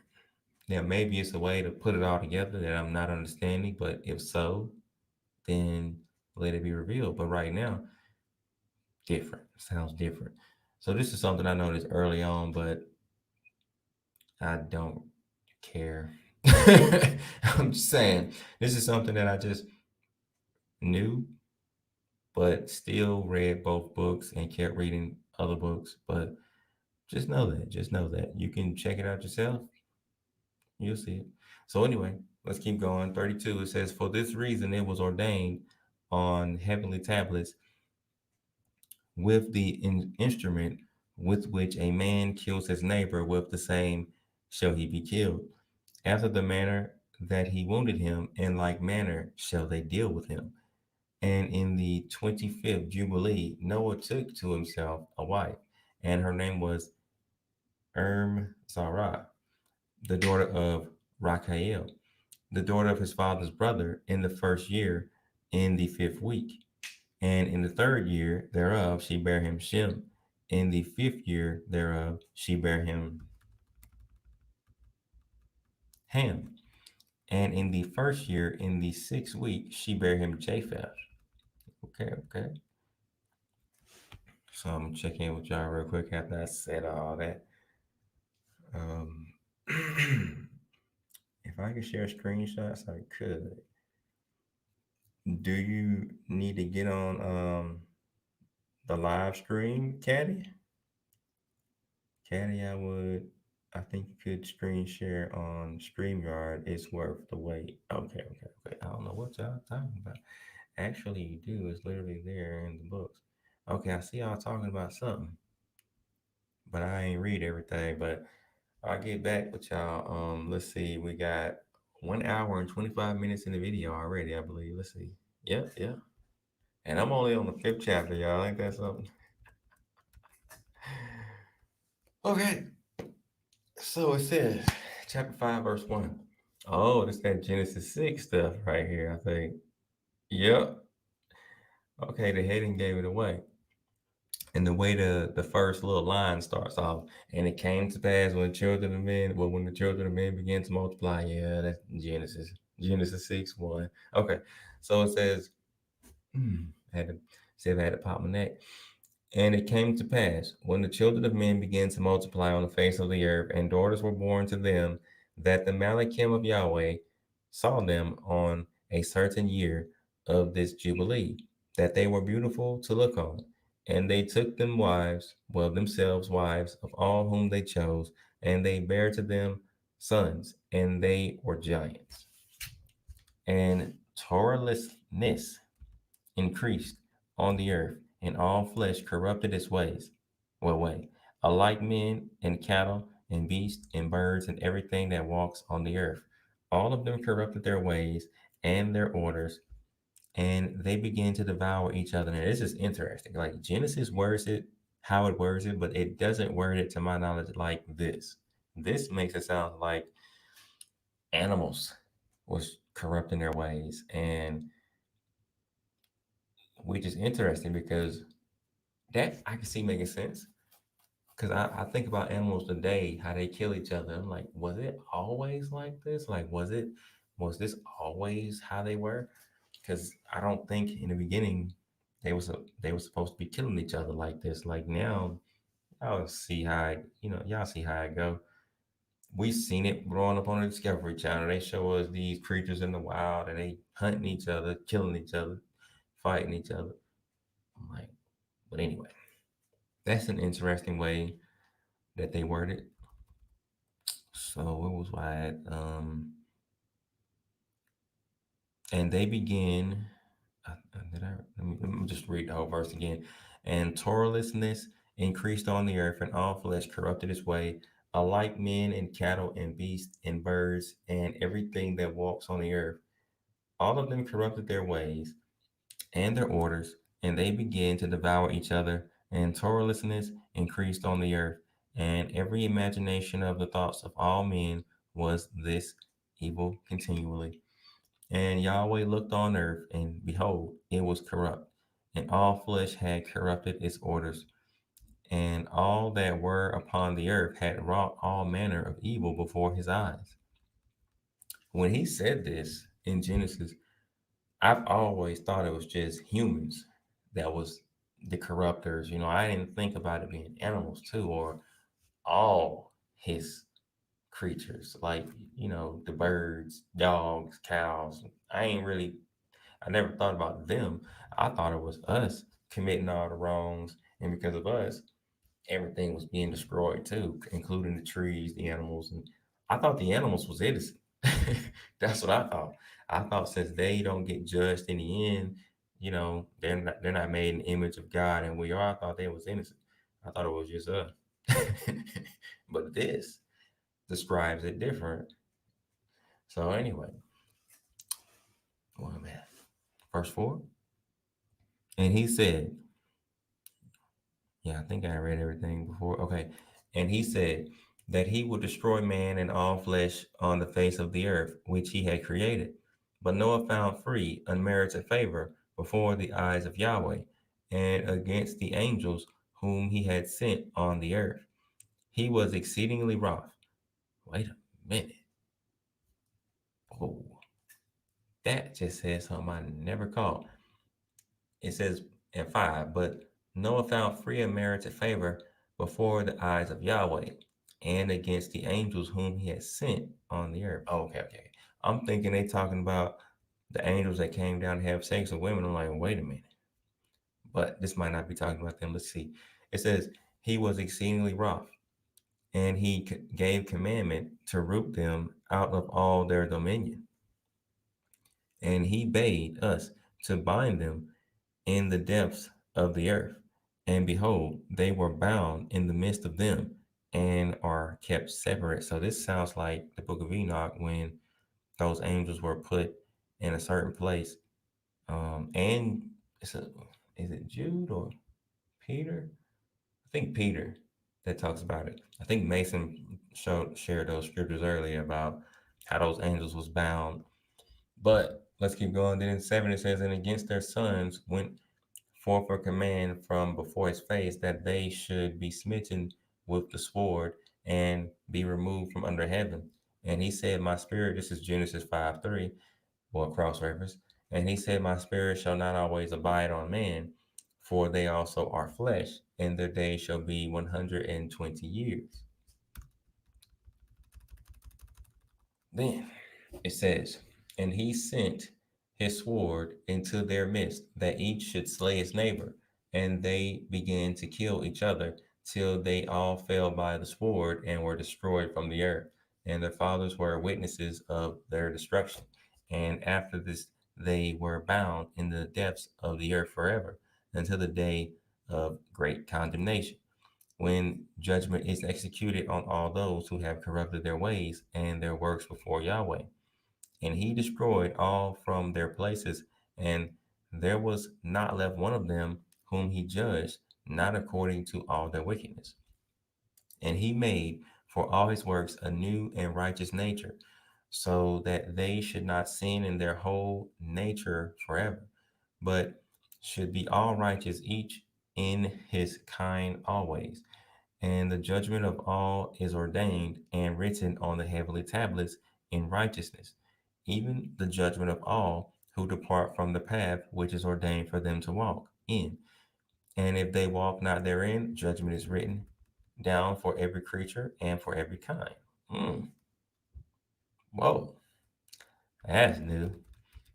Then it says, and there is nothing in heaven or on earth or in light or in darkness or in hell or in the depth or in the place of darkness which is not judged. Hmm. I have to think about that. Hmm. I remember reading some books about it, but okay.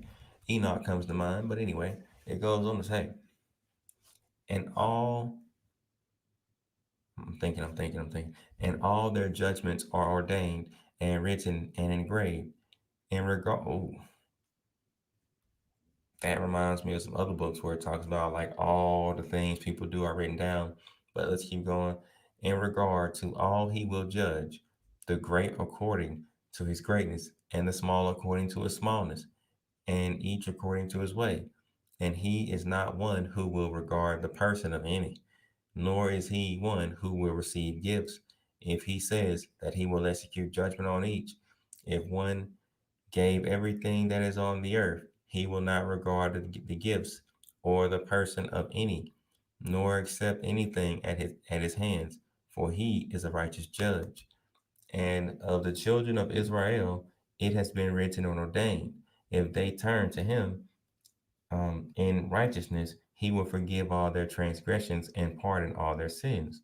It is written and ordained that he will show mercy to all who turn from all their guilt once each year.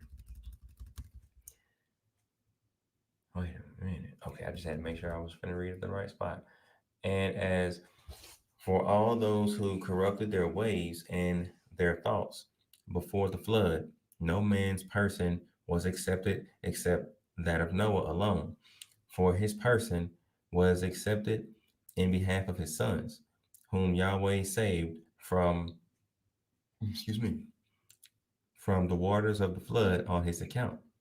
For his heart was righteous in all his ways. according as it was commanded regarding him. And he had not departed from aught that was ordained for him. And Yahweh said that he would destroy everything which was upon the earth, both men and cattle and beasts and fowls of the air, and that which moves on the earth. And he commanded Noah to make him an ark, that he might save himself from the waters of the flood. And Noah made the ark in all respects as he commanded him. In the 27th Jubilee of years, in the 5th week, in the 5th year. And he entered in the 6th year thereof, in the 2nd month of the new month of the 2nd month, till the 16th. And he entered, and all that were brought to him into the ark. And Yahweh closed it from without on the 17th evening. And Yahweh opened 7 floodgates of heaven, and the mouths of the fountains of the deep, of the great deep, 7 miles in number. And the floodgates began to pour down water from the heaven 40 days and 40 nights. And the fountains of the deep also sent up waters until the whole world was full of water. And the waters increased on the earth 15 cubits did the waters rise above all the high mountains. And the ark was lifted up above the earth, and it moved on the face of the waters. And the water prevailed on the face of the earth 5 months, 5 months, 150 days. Okay, that's a long time. And the ark went and rested on the top of Lubar, one of the mountains of Ararat. And on the new month, in the 4th month, of the fountains of the great deep were closed, and the floodgates of heaven were restrained. And on the new month of the 7th month, all the mouths of the abysses of the earth were opened, and the water began to descend into the deep below. And on the new month of the 10th month, the tops of the mountains were seen.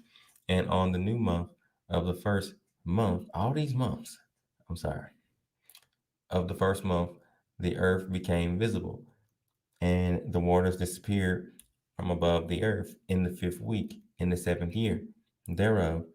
And on the 17th day, in the 2nd month of the, there was no of these, sorry, in the 2nd month, the earth was dry. On the 27th thereof, he opened the ark and sent forth from it beasts and cattle and birds and every moving thing. I wish these headings wasn't here to tell me everything that's going to happen. It's like they spoiling it for me a little bit. You know what I'm saying? Anyway, I'm just saying. All right, I'm checking back in with y'all. LOL, Yahowyada. Okay, I read it. Wait. Okay. I'm trying to catch up with y'all. So, Caddy, let's see. Y'all chatting away. While y'all doing that, I'm gonna get something to drink.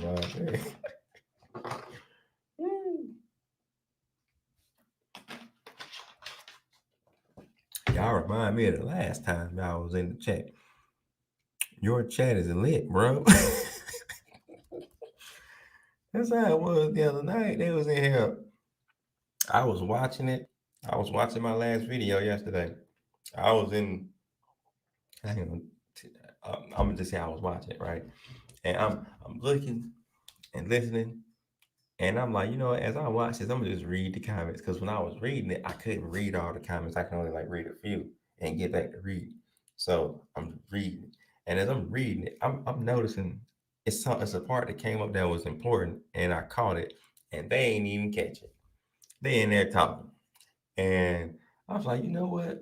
It was a funny part. I was like, y'all ain't listening to me.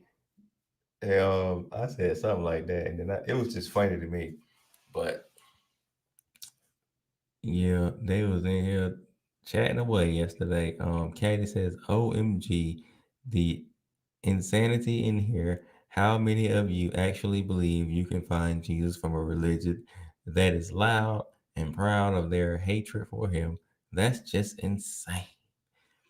How did we get from I don't know if I'm saying it right, but how did we get to that? Like, what y'all talking about in here? Y'all been talking about Jesus and um stuff like that. Like, what? How does the conversation always go to Jesus and stuff like that? Like, what's going on? I got a name in mind who probably started it because every time he in the chat, somehow we go back and forth with that. Malak, did you start this? How did this start?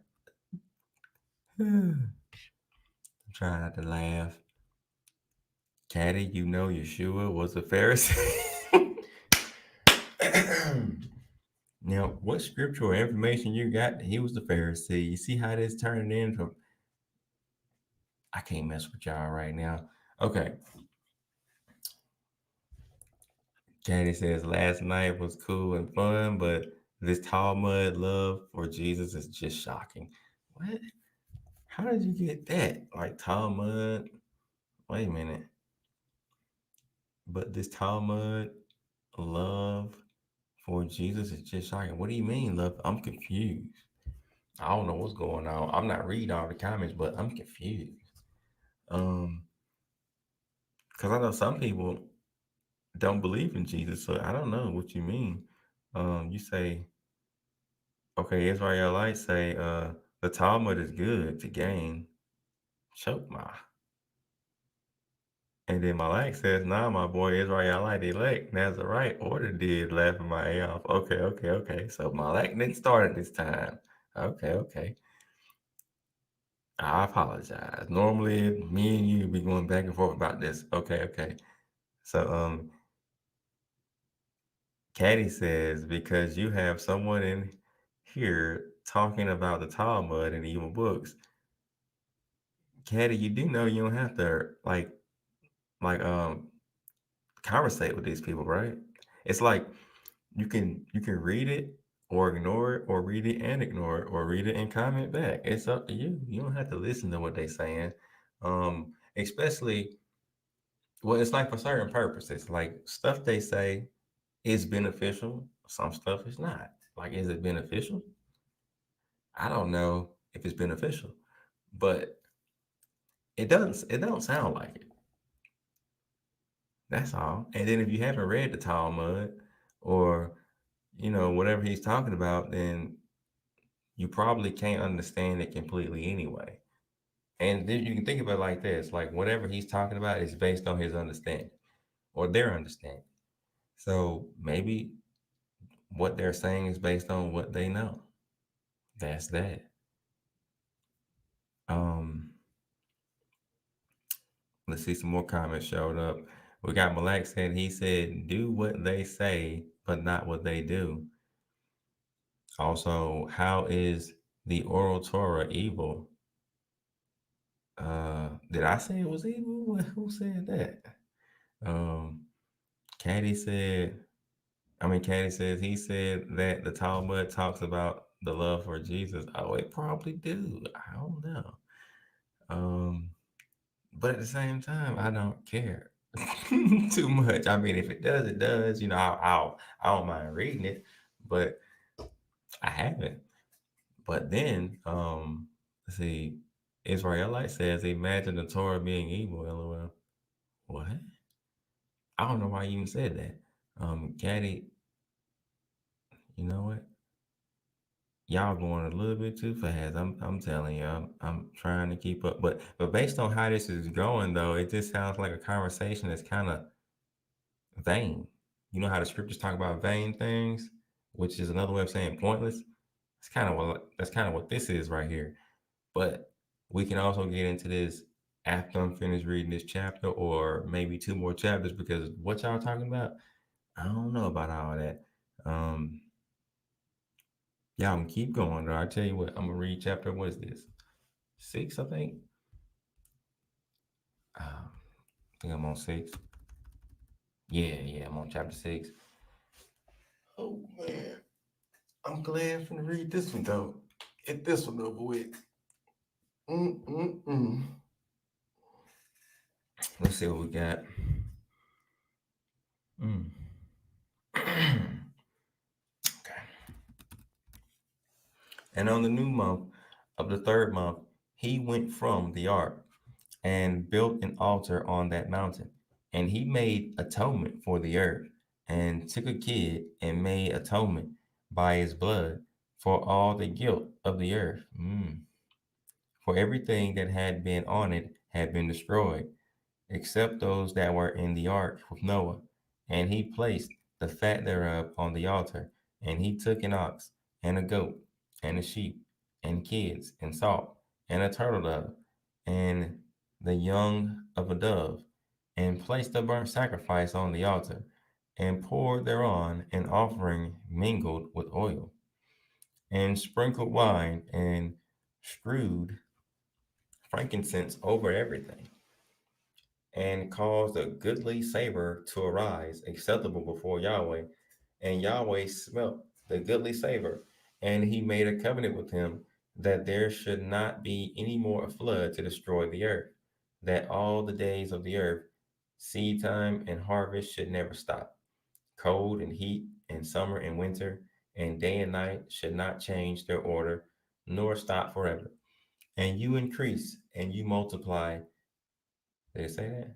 And you increase, um, you and multiply. Okay, I worded it a little backwards.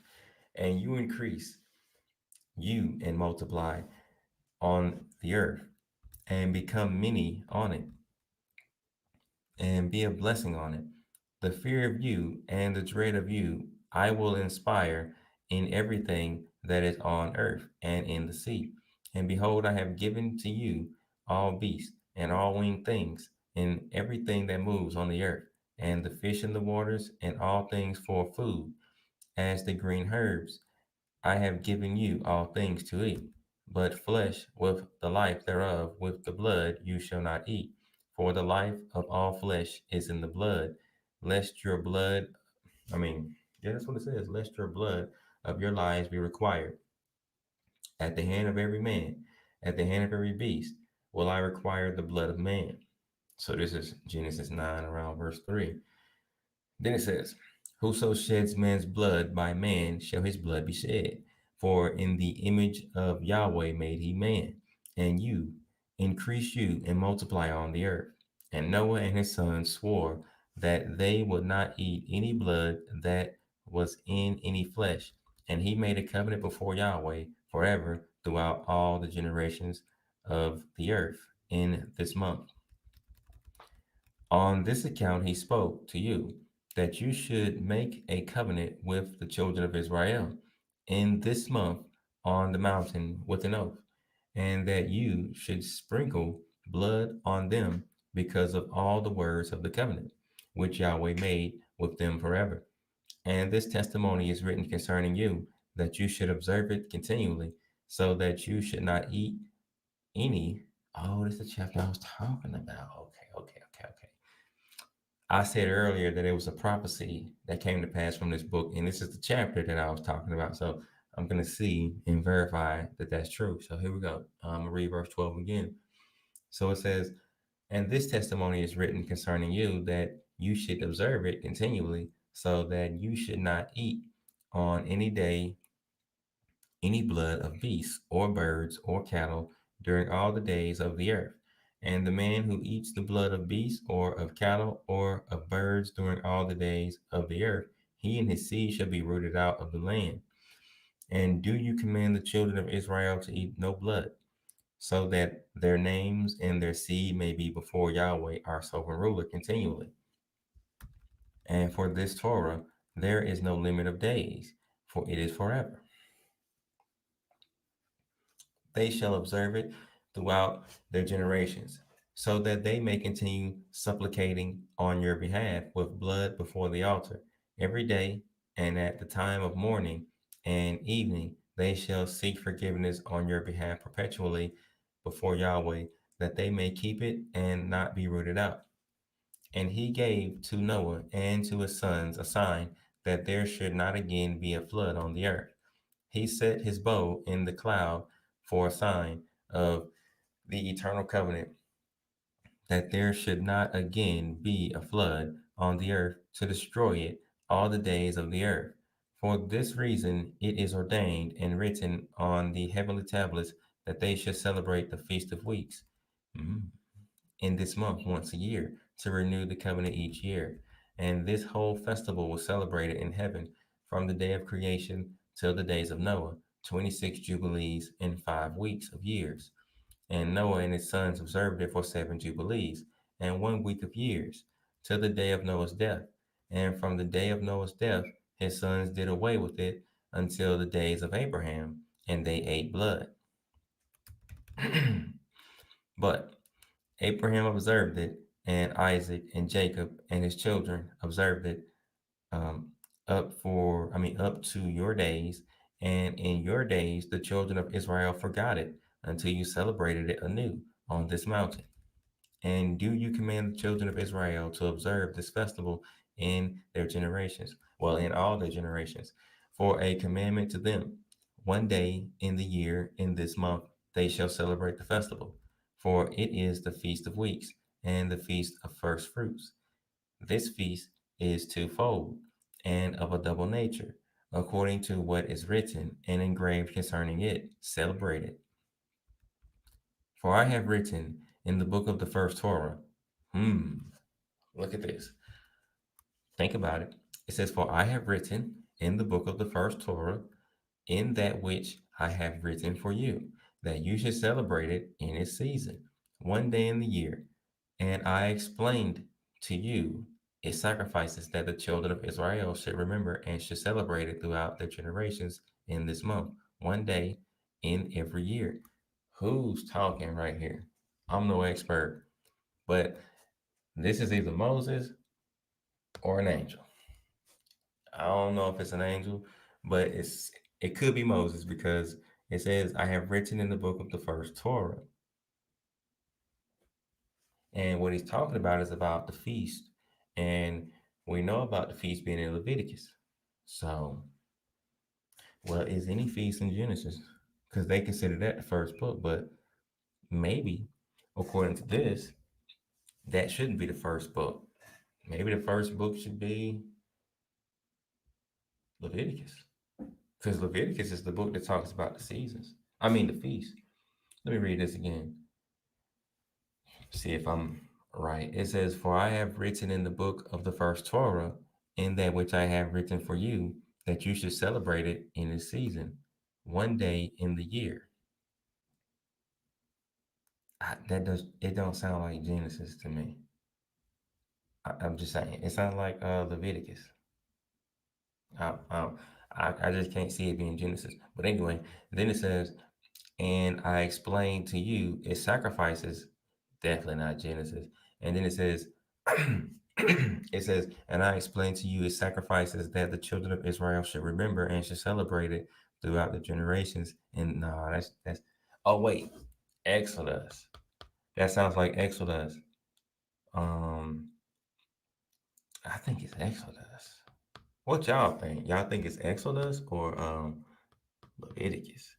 I think it sounds like Exodus because I'm no expert, but I'm gonna read it again and y'all let me know. Y'all put Exodus in the comments or Leviticus and I'll check it. So I'm gonna read it again. So it says, for I have written in the book of the first Torah. Excuse me. Interesting. Interesting. I'm thinking about this. The way he's wording it at first Torah. Like the whole maybe Torah was looked at as a whole collection of scrolls. Like maybe he's looking at it like Genesis through Deuteronomy all as the first Torah, but maybe not. Maybe just one book. I'm thinking just one book, but just saying. So anyway, it says, for I have written in the book of the first Torah, in that which I have written for you, that you should celebrate it in its season, one day in the year. So whatever this feast was, it was to be celebrated one day in the year.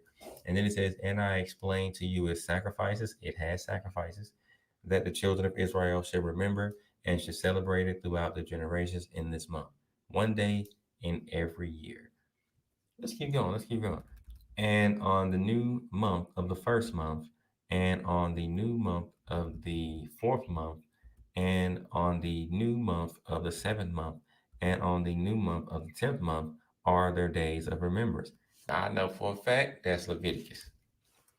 Exodus don't cover all the feasts to my knowledge, so it sounds like Leviticus right there. If all this is connected, and let me go back up. I think it said and. Yep, it was a continuation. So I'm thinking Leviticus based on all this, because Leviticus break down all that right there. But let me see what y'all said too, because y'all probably ain't listening. Let me see. I'm gonna mess with y'all real quick.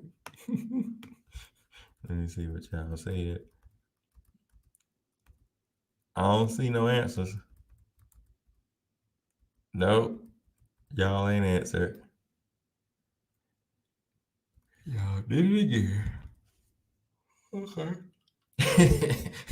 Oh, wait. Malak said there's the written. Hold on. Malak said.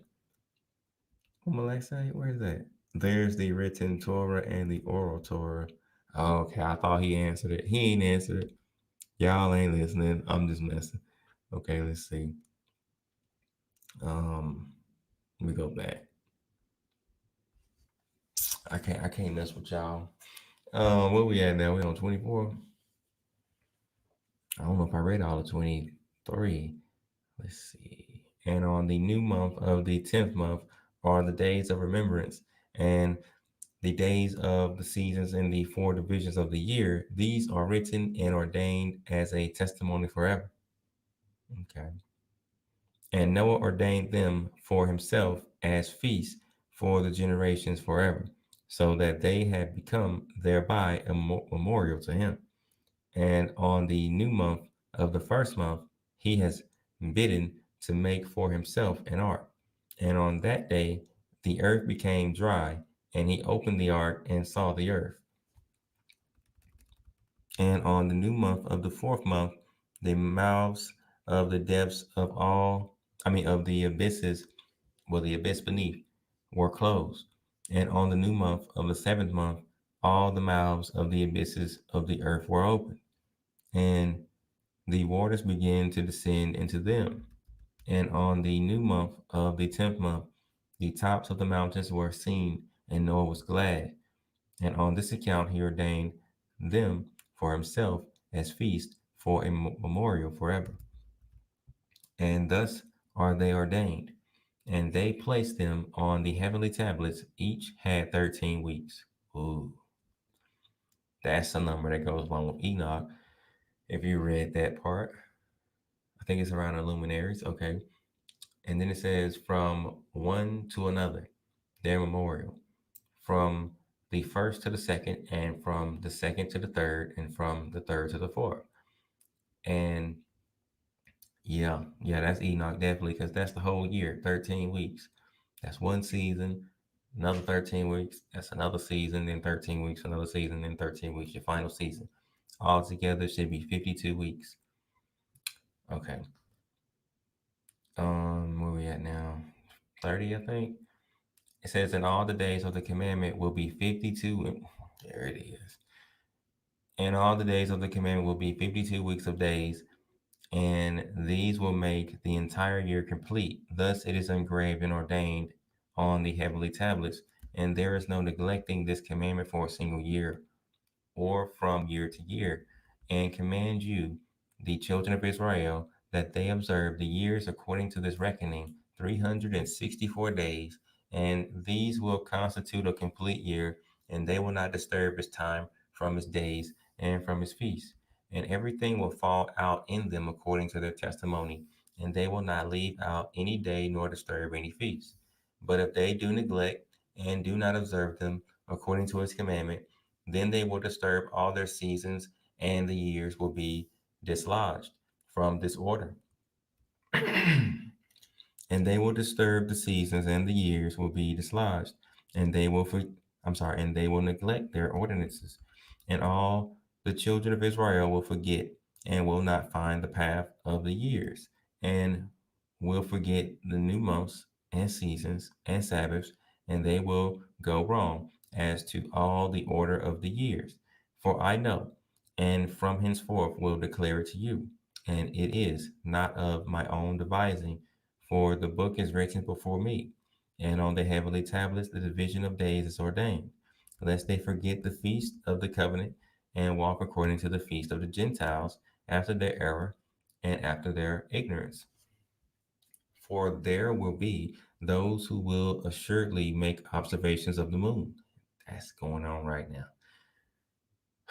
Then it says, how it disturbs the seasons and comes in from year to year 10 days too soon. That's true. If you study the Hebrew calendar or the Jewish calendar, they go by the moon, and they have to add a whole month of 30 days just to catch up and get back on track every 2 years, I think, or 3 years, because their calendar is effed up.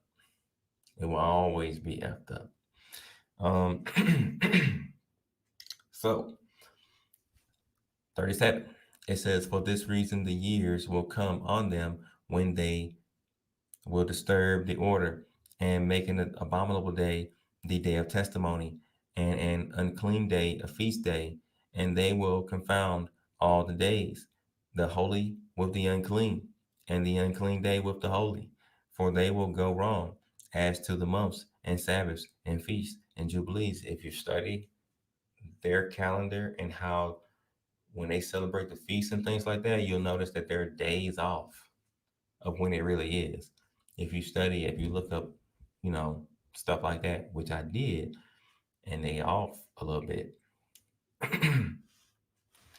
So it goes on to say, for this reason I command and testify to you that you may testify to them, for after your death your children will disturb them, so that they will not make the year 364 days only, and for this reason they will go wrong as to the new months and seasons and Sabbaths and festivals, and they will eat all kinds of blood with all kinds of flesh.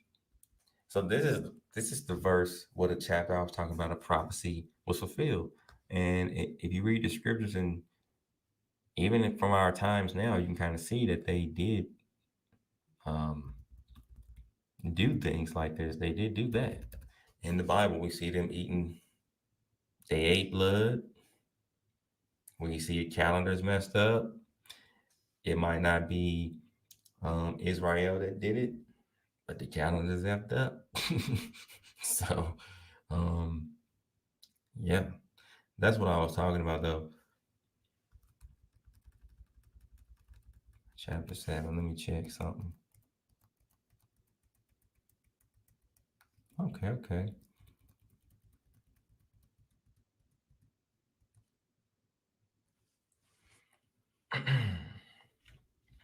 I'm gonna read that too.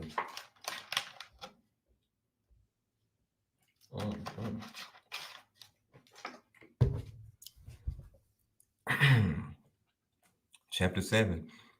And in the 7th week, in the first year thereof, in this Jubilee, Noah planted vines on the mountain on which the ark had rested, named Lubar, one of the Ararat mountains, and they produced fruit in the 4th year. And he guarded their fruit and gathered it in this year in the 7th month. And he made wine therefrom and put it into vessels and kept it until the 5th year, until the first day on the new month of the first month. And he celebrated with joy the day of this feast. And he made a burnt sacrifice to Yahweh, one young ox and one ram and 7 sheep, each a year old, and a kid of the goats, that he might make atonement thereby for himself and his sons. And he prepared the kid first, and placed some of his blood on the flesh that was on the altar, which, he had made. And all the fat he laid on the altar where he made the burnt sacrifice, and the ox and the ram and the sheep, and he laid all their flesh on the altar. And he placed all their offerings mingled with oil on it, and afterwards he sprinkled wine on the fire, which he had previously made on the altar, and he placed incense on the altar, and caused a sweet savor to ascend acceptable before Yahweh his sovereign ruler. And he rejoiced and drank of this wine, he and his children with joy. And it was evening, and he went into his tent, and being drunken, he lay down and slept. So this is the story. So this is sad how it happened, but it's how it happened. And he slept. Well, and slept, and was uncovered in his tent as he slept. And Ham saw Noah his father naked, and went forth and told. That's what I was telling him. That's what I was telling them. People ain't listening, man. This is what I was telling them right here. Okay, I'm gonna explain. So it says, and Ham saw Noah his father naked, and went forth and told his two brethren without. Okay. Well, it does kind of say this in Genesis, but this is what I was saying he did wrong. People was making all kind of theories, and they were saying that Ham raped Noah. He had sex with him. No, that's not what happened. People were saying, what else they say? I can't even think of all the things they said he did, but none of it made sense. What I said that he could have did wrong was he saw him naked, which you weren't supposed to do, but he didn't just see him naked.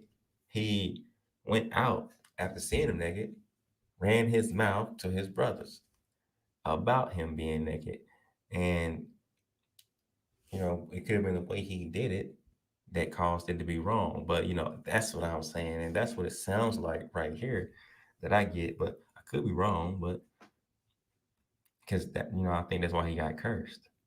But and I was thinking maybe he was doing it like in a way because Noah was drunk. This was probably the first case that he got drunk like this, but his son was probably saying it in a way that wasn't good. Like he didn't got so drunk he fell asleep naked and didn't cover himself up or something like that. I don't know. He probably was saying it like that maybe, but don't know. But anyway, let's go from A and keep going. It says, and Ham saw Noah his father naked and went forth and told his two brethren without. And Shem took his garment and arose. And well, then it says, he and Japheth, and they placed the garment on their shoulders and went backward and covered the shame of their father, and their faces were backward. And Noah awoke from his sleep and knew all that his younger son had done to him. And he cursed his son and said, cursed be Canaan, and enslaved servant shall he be to his brethren. Um, Now, that's just how I look at it. I could be wrong, but that's how I look at it. Then it says, and he blessed Shem and said, blessed be the Yahweh Almighty of Shem, and Canaan shall be his servant. Yahweh shall enlarge Japheth, and Yahweh shall dwell in the dwelling of Shem, and Canaan shall be his servant. And Ham knew that his father had cursed his younger son, and he was displeased that he had cursed his son. And he parted from his father, he and his sons with him, Cush and Mizraim and Put and Canaan.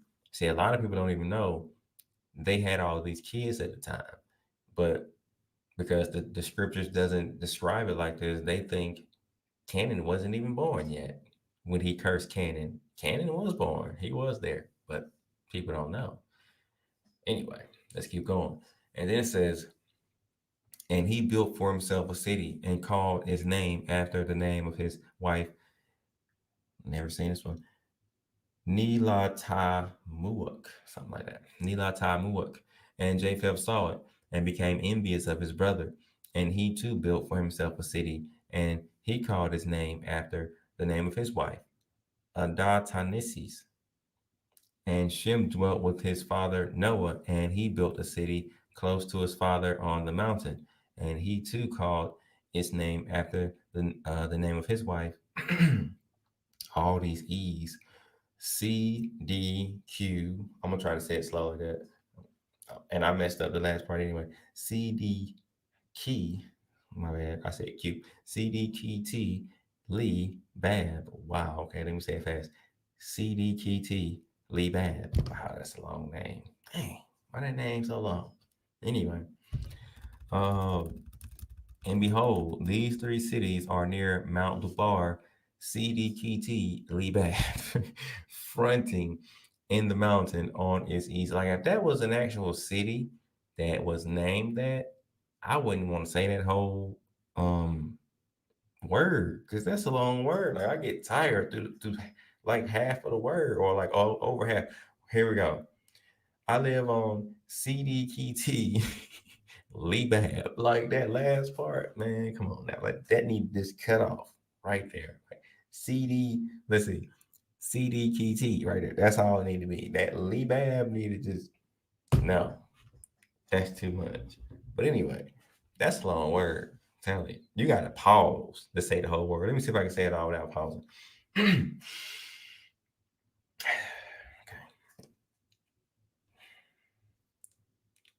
CDKT Lebab. Okay, I did it. Okay, okay. Let me see. You gotta say it fast. CD. I couldn't even do it. CD Keys Lebab. Okay, got it. You gotta do it fast. You gotta do it fast. Okay, it can be done, but dang, that's a tiring word. Anyway, so it says CD Kiti Lebab, fronting the mountain on its east, and Nael Tamuak on the south, and Adatanises towards the west. And these are the sons of Shem, Elam. Oh no, the bloodline. Yeah. Okay, anyway. Elam and Ashur and Arphaxad. This son was born 2 years after the flood, and Lud and Aram, the sons of Japheth, Gomer and Magog and Madiah and Javan. I said it again. I did it yesterday. I did it again today. And Javan, Tubal and Meshech and Tiras. These are the sons of Noah. And in the 20th, it's 20, it ain't 20th. And in the 28th Jubilee, Noah began to enjoin on his sons the ordinances and commandments and all the judgments that he knew, and he exhorted his sons to observe righteousness and to cover the shame of their flesh, and to bless their creator and honor father and mother and love. Oh, I think what you call it broke that commandment too. The night he did that to Noah. What's his name? Ham, right there. Bam. Now let's keep going. And love their neighbor and guard their souls from fornication and uncleanness and all iniquity. And owing to these three things came the flood on the earth, namely, owing to the fornication wherein the watchers against the Torah of their ordinances went a whoring after the daughters of men, and took themselves wives of all which they chose. And they made the beginning of uncleanness, and they begat sons, the Nephilim. Oh, this one says Nephidim. I'm so used to Nephilim, but okay. And they were all unlike, and they devoured one another. And the giant slew the Nephil, and the Nephil slew the Eljo, and the Eljo mankind, and one man another. And everyone sold himself to work iniquity and to shed much blood, and the earth was filled with iniquity. And after this, they sinned against the beasts and birds and all that moves and walks on the earth. And Enoch talks about this too, book 1. And much blood was shed on the earth, and every imagination and desire of men imagine vanity and evil continually. Now, this is kind of what I'm hearing in the chat. It reminds me of vanity. It's pointless. Some of that is pointless. Let's focus on what this is talking about. If it's not beneficial, it's pointless. Some conversations and debates are valuable. I don't know if that one's valuable, but 25, it says, and Yahweh destroyed everything from off the face of the earth because of the wickedness of their deeds and because of the blood which they had shed in the midst of the earth. He destroyed everything, and we were left. And I'm sorry, it says, I and you, my sons, and everything that entered with us into the ark. And behold, I see your works before me, that you do not walk in, righteousness. Is that what it says? It says, and behold, I see your works before me, that you do not walk in righteousness. For in the path of destruction you have begun to walk, and you are parting one from another, and are envious one of another. And so it comes that you are not in harmony, my sons, each with his brother. For I see, and behold, the demons have begun their seductions against you and against your children. And now I fear on your behalf that after my death you will shed the blood of men on the earth, and that you too will be destroyed from the face of the earth. And whoso sheds man's blood, and whoso eats the blood of any flesh, shall all be destroyed from the earth. Mm, okay. And there shall not be left any man that eats blood, or that sheds the blood of a man on the earth, nor shall there be left to him any seed or descendants living under heaven. For into hell shall they go, and into the place of condemnation shall they descend, and into the darkness of the deep shall they all be removed by a violent death. There shall be no blood seen on you of all the blood of their, I'm sorry, of all the blood there shall be all the days in which you have killed any beast or cattle or whatever flies on the earth, and work you a good work to the souls, to your souls, by covering that which has been shed on the face of the earth. And you shall not be like him who eats with blood, but guard yourselves that none may eat blood before you. Ooh, you can't eat blood with people. I mean, you can't be with somebody who eat blood. Dang, that's deep. Never heard that before. Let's keep going. Cover the blood, for thus I have been, I read it backwards, for thus have I been commanded to testify to you and your children together with all flesh, and suffer not the soul to be eaten with flesh, well, with the flesh, that your blood, which is your life, may not be required at the hand of any flesh that sheds it on the earth. Excuse me. For the earth will not be clean from the blood which has been shed on it. For only through the blood of him that shed it will the earth be purified throughout all its generations. Mm. And now, my children, listen, work judgment and righteousness, that you may be planted in righteousness over the face of the whole earth, and your praise lifted up before Yahweh my Almighty, who saved me from the waters of the flood.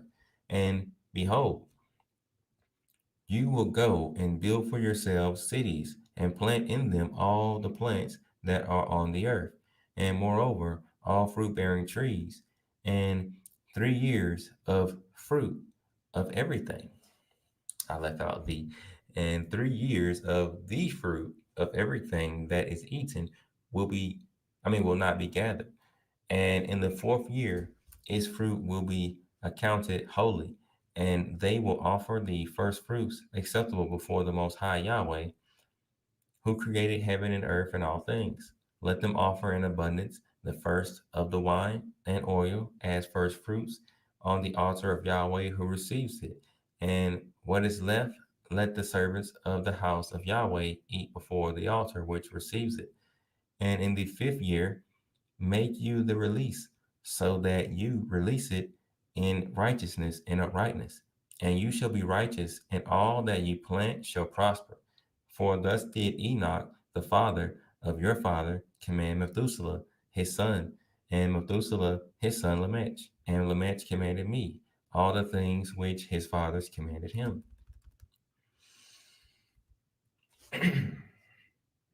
And I also will give you commandment, my sons, as Enoch commanded his son in the first Jubilees, while still living. The seventh in his generation, he commanded and testified to his son and to his son's son until the day of his death. So that's the Enoch that Jude spoke about, the seven from Adam. Mhm. Okay, I'm gonna stop right here in chapter 8. So this is the plan. Um, I'm gonna try to come back next Saturday and just keep reading. I'm gonna try to do that. Most High willing, we'll try to do every Saturday Jubilees, and I might try to do. I'm gonna definitely do Tuesdays Jasher. So it's gonna be Tuesdays Jasher, Jubilee Saturday, Most High willing, and I might throw in a Friday and do Jasher as well to try to hurry up and get Jasher done, because Jasher is 91 chapters. Jubilees is what, 50? Yeah, Jubilees is 50 or 51. One of them. I think it's 50. Yeah, 50. So that's a lot. That's a lot of reading. That's a lot of stuff. Oh, so y'all can leave your thoughts on what you thought the book was like. Maybe you read it before, maybe you didn't. Maybe you did but didn't get that far. Um, I don't know if there's anything else I should say. Well, I'm gonna get out of here, and as I watch this video again, I will like read more of y'all comments because I know a lot was said. Some stuff is just not worth me talking about or commenting back to, but for the things are good, cool. Anyway, hopefully everything will go well in these comments in the future. Because I don't know if y'all getting along in these comments, but if you don't believe in the Son of God or certain books and all this other stuff, try to keep it to yourself. Like, don't go back and forth with everybody else. I don't know what's going on. I see Mason says, "May God bless and keep you all." Good, good, good. I agree. Most I willing. And keep peace. I don't know what y'all talking about in here. Y'all off the chain. Let's see. We 2 hours and 20 minutes in the video. All right. Well, let me get out of here. Peace be to the saints. All right. I'll see y'all next time.